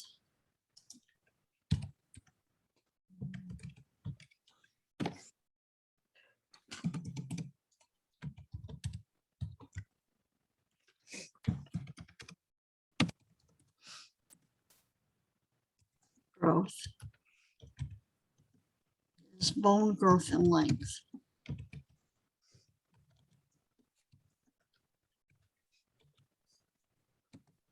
Oppositional growth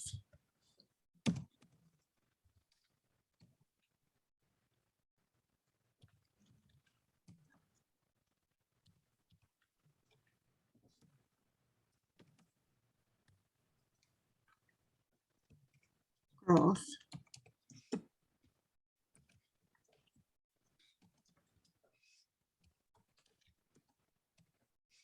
is bone growth in width.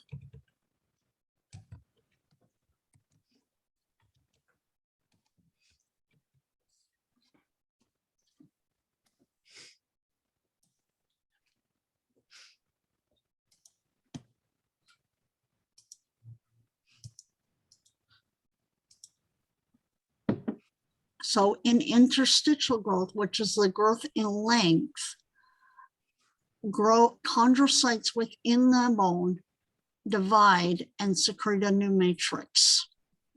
They're responsible for the increases in the size and length overall. Appositional growth is growth from the outside, which is involved in the growth in width. Chondroblasts in the perichondrium secrete a matrix on the surface of the existing cartilage. It adds various protuberances that are eventually going to be replaced by bone to create the final shape of the structure.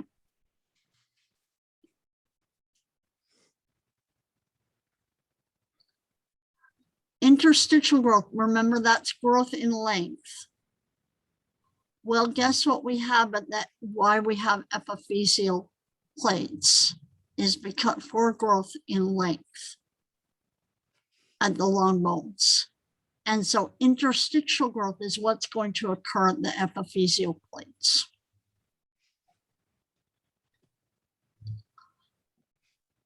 So epiphyseal plates are present from infancy to adolescence at junctions between the diaphysis and the epiphysis of long bones. One thing that you can see is that you can x-ray a hand and determine whether or not the epiphyseal plates have sealed or not, because the cartilage doesn't show up on x-rays. Only bone once the plates have sealed. This is why in some countries, to determine whether a child can be charged as an adult versus a juvenile, they x-ray their hand. For real? Yep. Yeah, if you go, a lot of countries, older adults will act as children or say they're younger than they are. It works for, they do it for a lot of reasons, because we live in a country that most of the time we don't let our children run wild. And however, in poorer areas or poorer countries, it's a lot harder. And so to determine just how old a child is, because they may not know how old they are too. Epiphyseal plates function as growth zones. These are regions of transition from cartilage to bone. They also, one other thing I'll mention while we're talking about being able to see epiphyseal plates, I've been studying a little bit of forensics anthropology and looking at how the bone changes with age. This is also how they can determine oftentimes an approximate age. They can use it as an indicator of whether or not a skeleton came from a child or an adult, is based on whether the epiphyseal plates have sealed. So these epiphyseal plates function as growth zones. These are regions of transition from cartilage to bone. Consist of hyaline cartilage with transitional zones, the metaphyses on each side. So the epiphyseal plate is flanked by the metaphysis on each side, and the epiphyseal plate is hyaline cartilage. So bone elongation in the long bones occurs via two events. There's growth of the cartilage on the epiphyseal side. So here we're looking at this little tiny bone right here. The inner surface here is an epiphyseal plate, which is hyaline cartilage.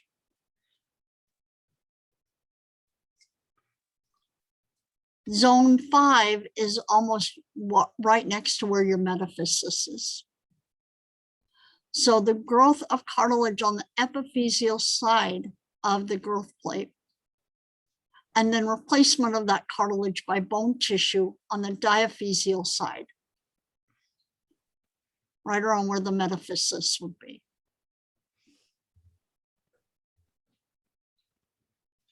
So looking at these different zones, closest to the epiphysis, there's a zone of reserved cartilage, hyaline cartilage. That hyaline cartilage starts to multiply and divide in the zone of proliferation. After it starts dividing and enlarging, it keeps dividing, we keep getting a bigger mass of chondrocytes. Those chondrocytes start to hypertrophy, meaning they get bigger in size.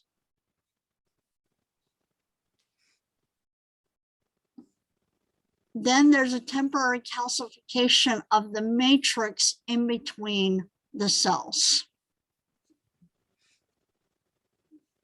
Where have you seen lacunae and sites before? This is a parallel. These chondrocytes live in a parallel fashion to osteocytes in lacunae. So you get a proliferation, then you get an enlargement of the cells. And with that enlargement of the cells comes a thinning of the lacunae walls. Afterwards, there's a zone of calcification between the columns of the lacunae. And then there's a breakdown of those walls. And then death of the chondrocytes and bone deposition by osteoblasts. So at no point do the osteoblasts become osteocytes or chondrocytes. And the osteoblasts, once they're in there, start putting down trabeculae. You guys, this is very similar. If you think about it, this is in a lot of ways, this is very similar to endochondral ossification. It involves chondrocytes. The chondrocytes enlarge. They then die. And the osteoblasts move in and start putting down trabeculae.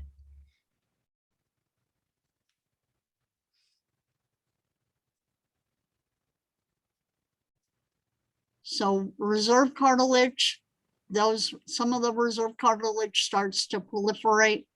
Those cells get a lot larger.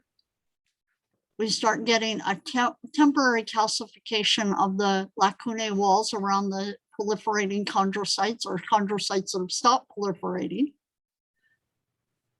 And then we get a breakdown of those walls and the move in of osteoblasts that start making trabeculae.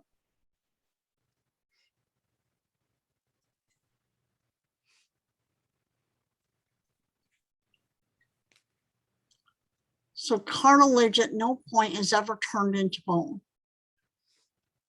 It's replaced by bone.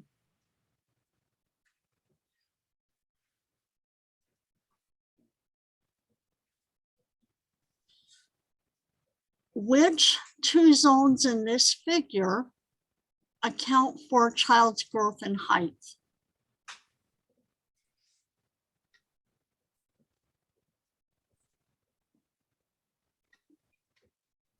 Hypertrophy zones 2 and 3, because the cells divide and then they get bigger.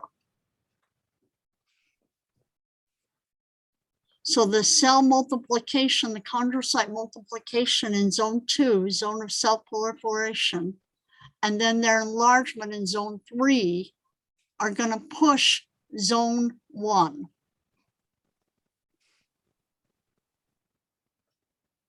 Towards the ends of the bone so that the bone elongates. In the lower limbs, this process causes a person to grow in height. In the upper limbs, this causes a person to grow proportionately.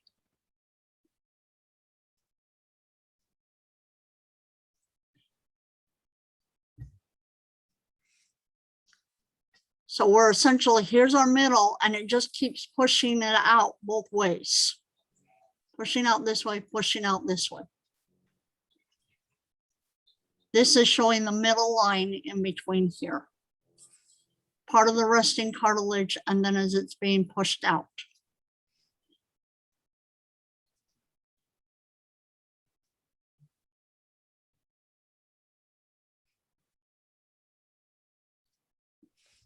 So interstitial growth is this cartilage growth from within at the epiphyseal plate, and the deposition of new matrix in the interior. The result is increased bone length. Once the epiphyseal plate runs out of reserve cartilage in that reserve zone, the primary and secondary marrow cavities unite, and the junction is the epiphyseal line.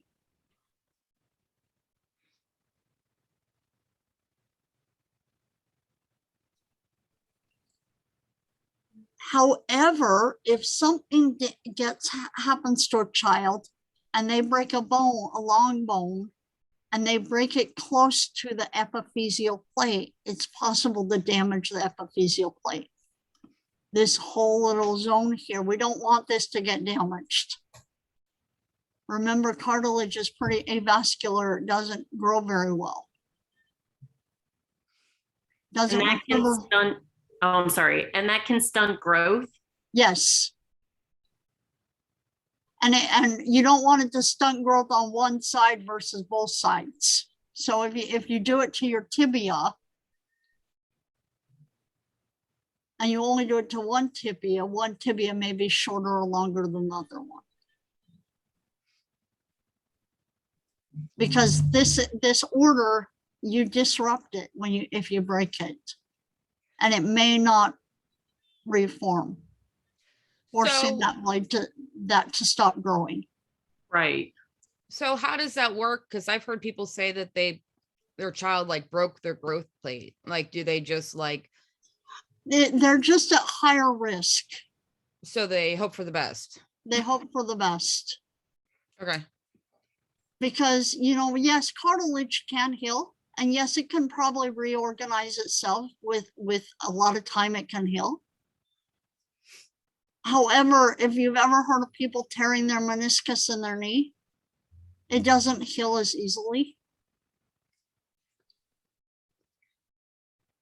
And this is a pretty ordered process, and you don't want to damage this order. Now, I'm sorry, is that for children or adults and children? This is epiphyseal plates are for just before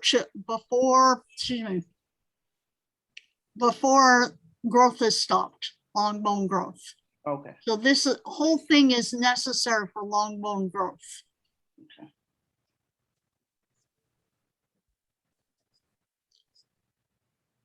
So damage to the epiphyseal plate can accelerate the closure of the epiphyseal plate into the sealed line.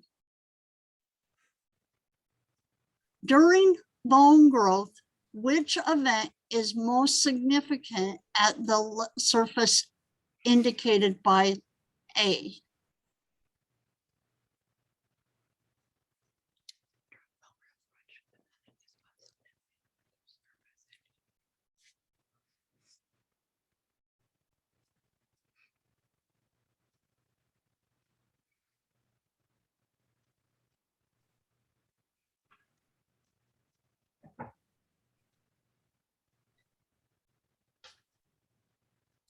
I would say that it's the expansion of cartilage matrix, because it's right here or right here.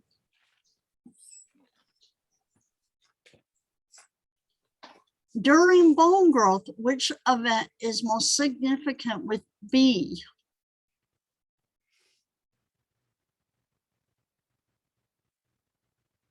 They're awfully close to one another.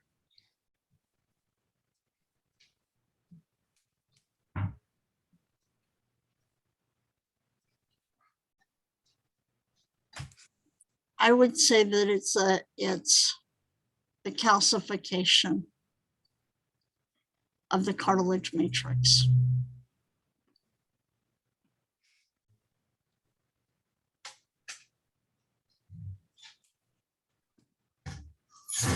I wouldn't let him sit on the computer, so now he's sleeping by the side of it.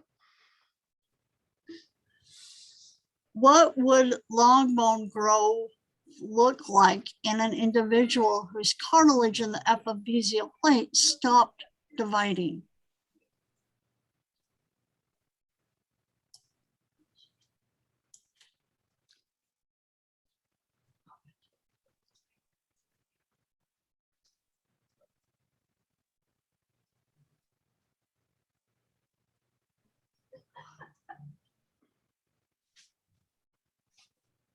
What happens if the cartilage in the epiphyseal plate stops dividing? It stops growing in length. Yep. It would cease to grow in length, so B. So Becky jumped ahead earlier. She asked a question about bone growth and what happens if it just keeps forming. I don't know if this is going to help answer those questions, but human growth hormone, which is involved in the sealing of the epiphyseal plates, can result in inadequate calcification. So giantism is a condition characterized by excessive growth resulting from excessive amounts of growth hormone before the closure of the epiphyseal plates.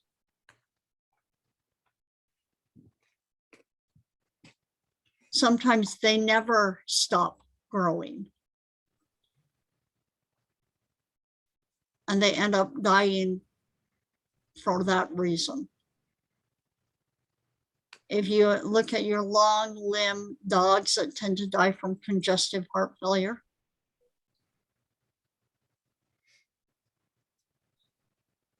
dwarfism, abnormally short height in childhood due to the lack of growth hormone.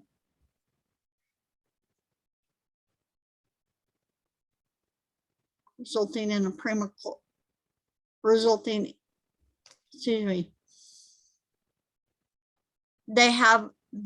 not all the bones are, only the long bones are shorter.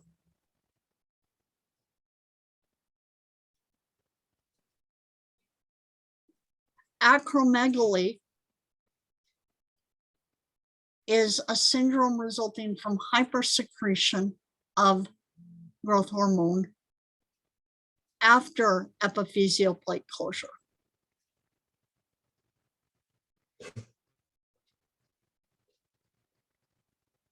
So after the epiphyseal plates close, you still have too much growth hormone.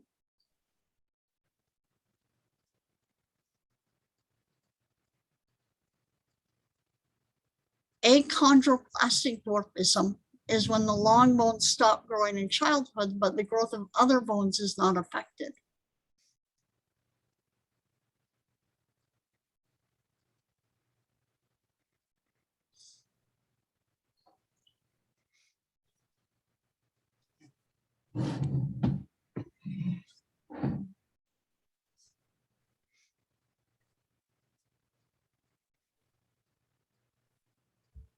Pituitary dwarfism can result in two different types of dwarfism, disproportionate dwarfism and individuals that are smaller than average all over.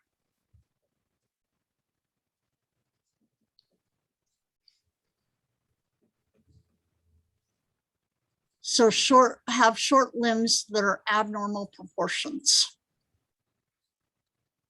Average sized parts of the body, but some shorter than normal parts of the body. That's achondroplasia. Pituitary or proportionate dwarfism is when the individual is smaller than average all over. Smaller than average all over.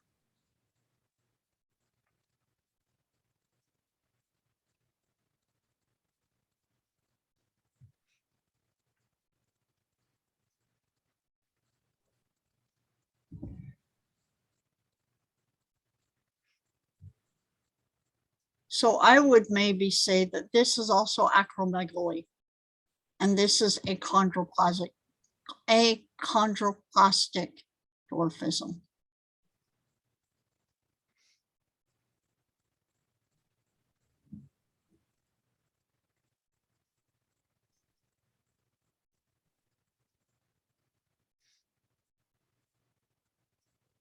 Actually, that may not work either.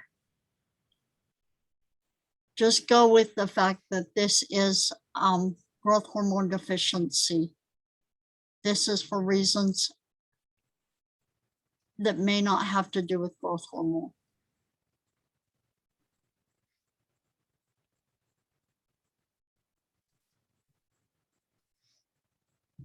Sorry, that was not very helpful of me. So rather than interstitial growth, appositional growth is bone growth and thickness, where the ridges in the periosteum create a groove for blood vessels. The periosteal ridges fuse, forming the endosteum-lined tunnel.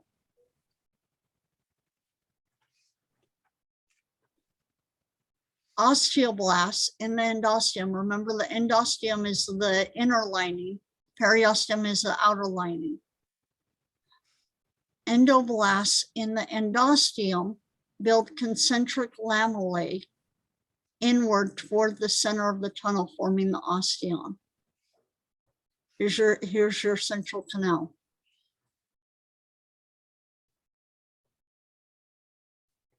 The bone grows outward as the osteoblasts in the periosteum build new circumferential lamellae.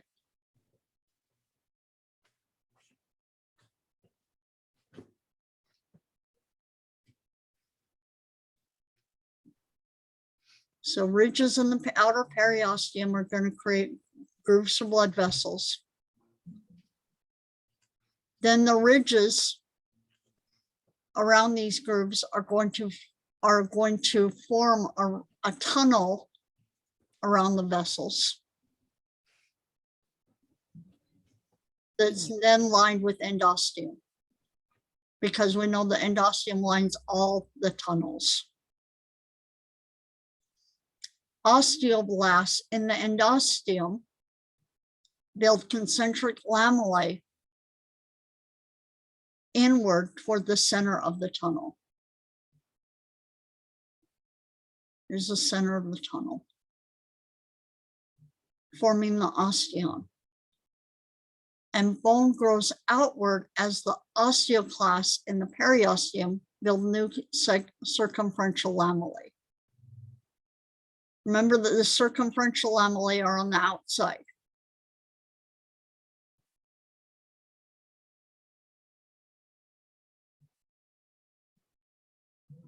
So, and with appositional growth, which means growth in width, bones continually grow in diameter and thickness. This occurs via a similar process of intramembranous ossification at the bony surface. The osteoblasts in the periosteum deposit osteoid tissue, which then become trapped in the osteocytes.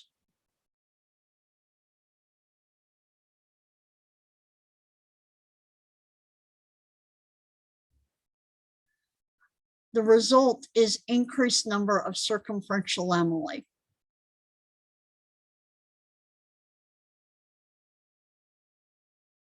And the marrow cavity is also widened by resorption. Or remember, resorption is the breakdown. Resorption by osteoclasts at the endosteum in the inner layer.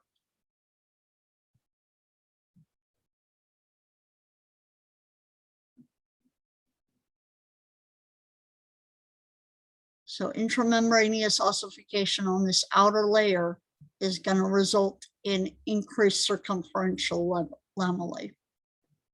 And the marrow cavity is widened by the resorption of bone, or the breakdown of bone by osteoclasts. So bone remodeling is this ongoing replacement of old bone tissue by new bone tissue that occurs throughout adulthood. Osteoclasts are resorbing bone and removing minerals, collagen, and fiber from the bones. Osteoblasts are depositing bone by the addition of minerals, collagen, and fibers to the bone. 10% of the skeleton is replaced yearly. The bone remodeling repairs microfractures, releases minerals into the blood, and reshapes bones in response to use and disuse. Any questions? I don't think I've asked that a lot in this time period. Any questions?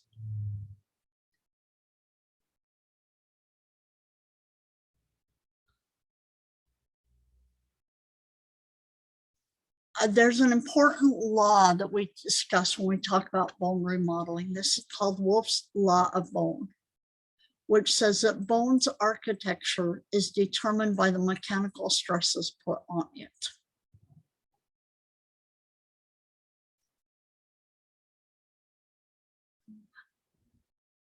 This is complementary to the form and function. So the more, and the trabeculae lie along the stress lines placed on the bone. So a slight application of force on the bone, compressive force up here, produces a greater compressible force on the inward curvature of the bone, producing a weak electrical currents that stimulate the osteoblasts. Remember, the osteoblasts are our building cells. So they're stimulated, and over time, bone is deposited on the inside of the curvature. And bone is removed from the outer curvature.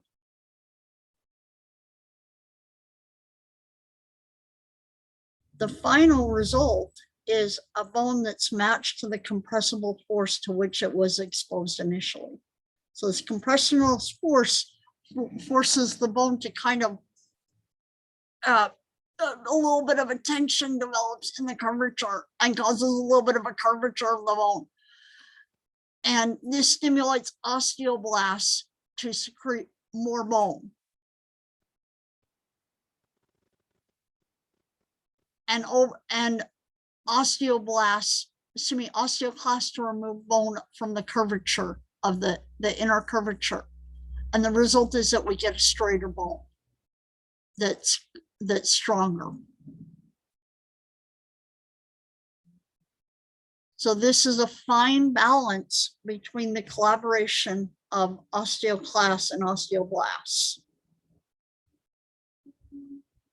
Osteoblasts are increasing the bone on one side of the on one side of the curve. Osteoclasts are removing it on the inner side of the curve.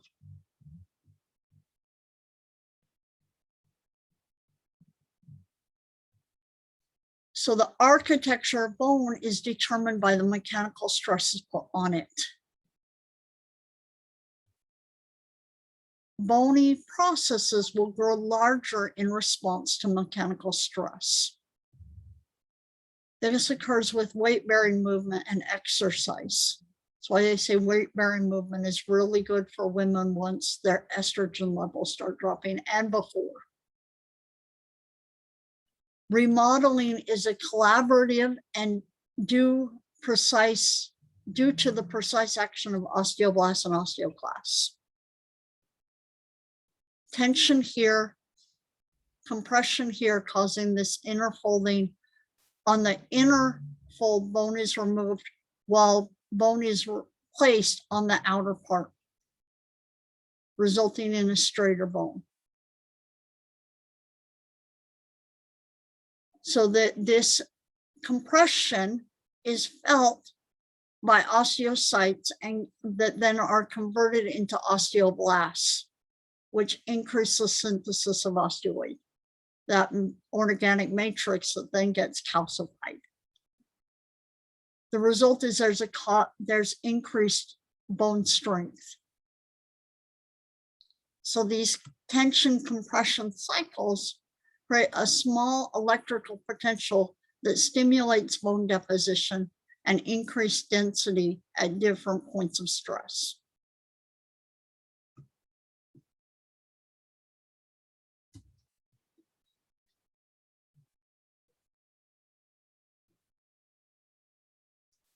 Infants and toddlers have relatively smooth bones. If you've talked about the occipital bone in your lab yet, have you talked about bones in lab yet? Maybe. You have. The external occipital protuberance. Well, I still have my spot here. Blah.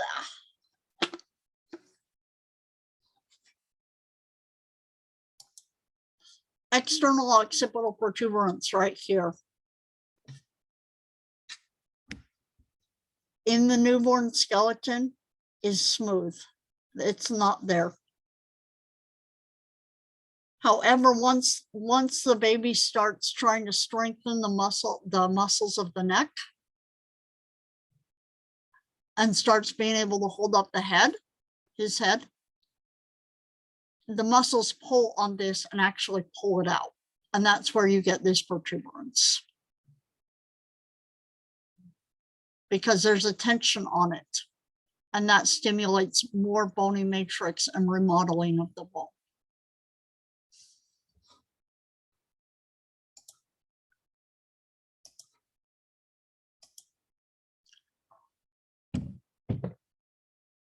So I'm gonna use the second example here. At its midline of the occipital bone, there's an external occipital protuberance. It serves as an attachment for the nuchal ligament and the trapezius muscle, which ultimately will allow the baby to hold up their head.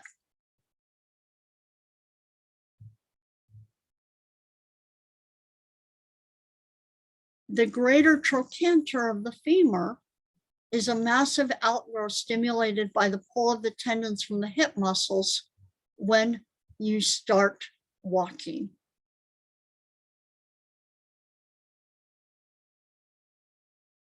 Questions?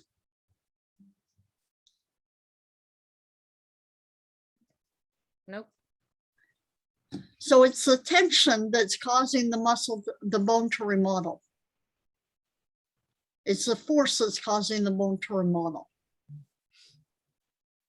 And it's a concerted action of osteoblasts and osteoclasts. One cell building things up, one cell breaking things down. Which of the following best describes the process of bone resorption and bone remodeling?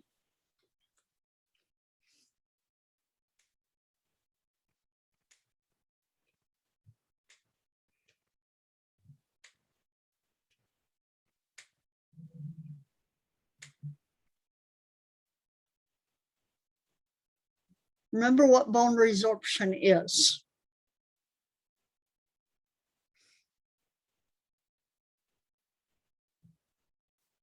And we actually haven't talked about this. I'll tell you, it's the first one. Acids and enzymes released by osteoclasts degrade the collagen and dissolve away the minerals, which we'll see in a moment here.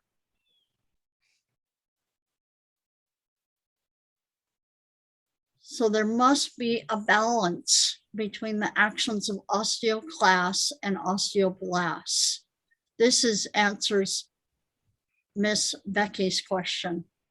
If too much new tissue is formed, the bones become abnormally thick and heavy, acromegaly.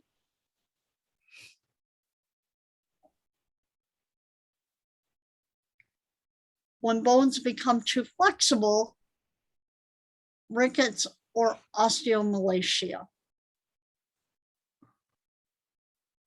Excessive calcium loss weakens the bones.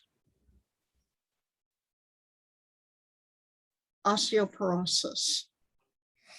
Excessive breakdown and formation of bone followed by disorganized bone remodeling causes the bone to be weakened, resulting in pain, misshapen bones, and fractures.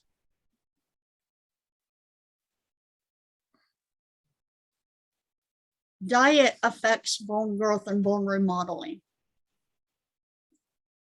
Larger amounts of calcium and phosphate and smaller amounts of magnesium, fluoride, and manganese are required for bone growth and remodeling. They're deposited and stored in the skeleton and withdrawn when they're needed. Vitamin A stimulates the activity of osteoblasts.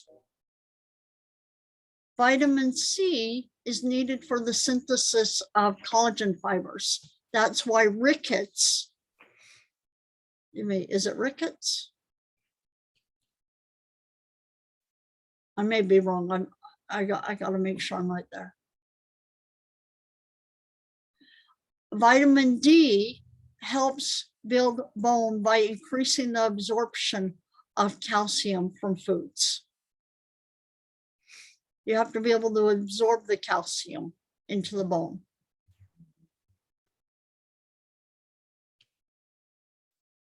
Vitamins K and B12 are needed for the synthesis of bone proteins.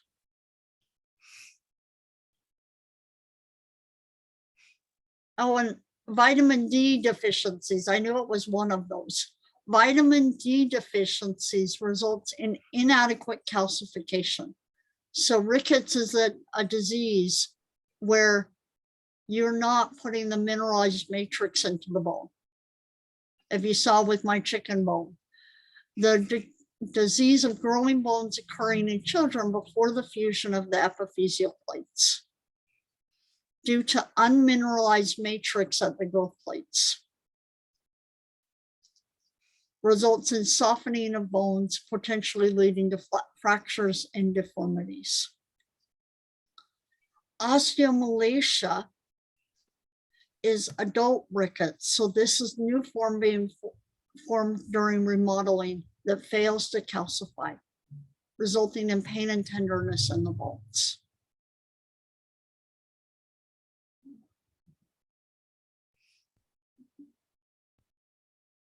Different hormones affect bone growth and bone remodeling. Human growth hormone, remember this is epiphyseal plates, a lot of this, involved in the general growth of all body tissues. Sex hormones increase bodybuilding activity of osteoblasts. Insulin and thyroid hormones promote normal bone growth and maturity. Parathyroid hormone increases the number and activity of osteoclasts, promoting recovery of calcium from urine and promotes the formation of what we're going to call calcitriol, which we'll talk about next time. Calcitonin inhibits the activity of osteoclasts, speeding up calcium absorption from the blood, and increasing its deposit on the bones.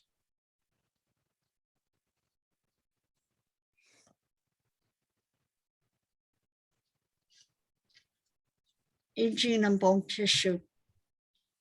Stay with me for 3 more minutes here. Aging and bone tissue. From birth through adolescence, more bone is produced than is lost during remodeling. In adults, the rates are the same. Older individuals, especially postmenopausal women, experience a decrease in bone mass when the resorption, remember this is breakdown, when the resorption is outpacing the deposition. So when the breakdown is outpacing the buildup.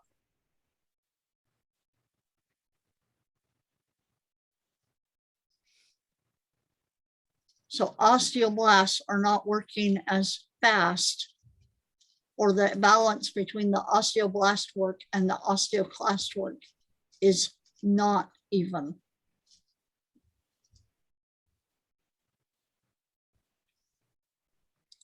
So osteoporosis is a loss of bone density.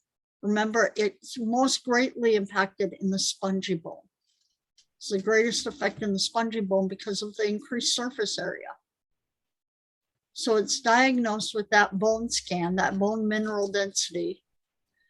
Causes for it is estrogen deficiency in females, inactivity. Weight-bearing exercises are really good for increasing bone density because of Wolff's law of bone.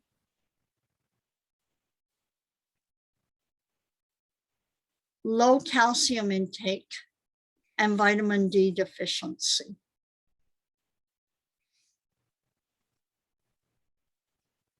And you guys, I think this is a good place to stop because we will definitely finish chapter 7 next time. I want to see, can't remember just how many slides we have left here. We will finish it. We will start the nervous system. Are there any questions? No. I will see you in a week. All right. Have a great weekend. You too. Thank you. Thank you. Bye. Have a great weekend. You Thank you. guys. Bye. What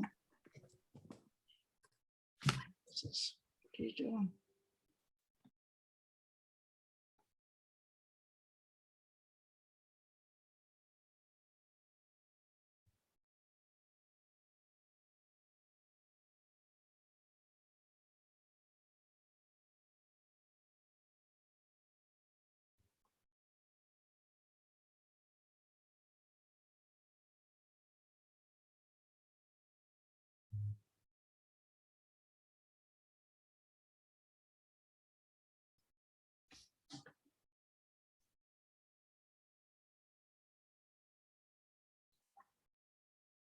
Ashlyn, Christy, Ariana, or Gervine, are you here?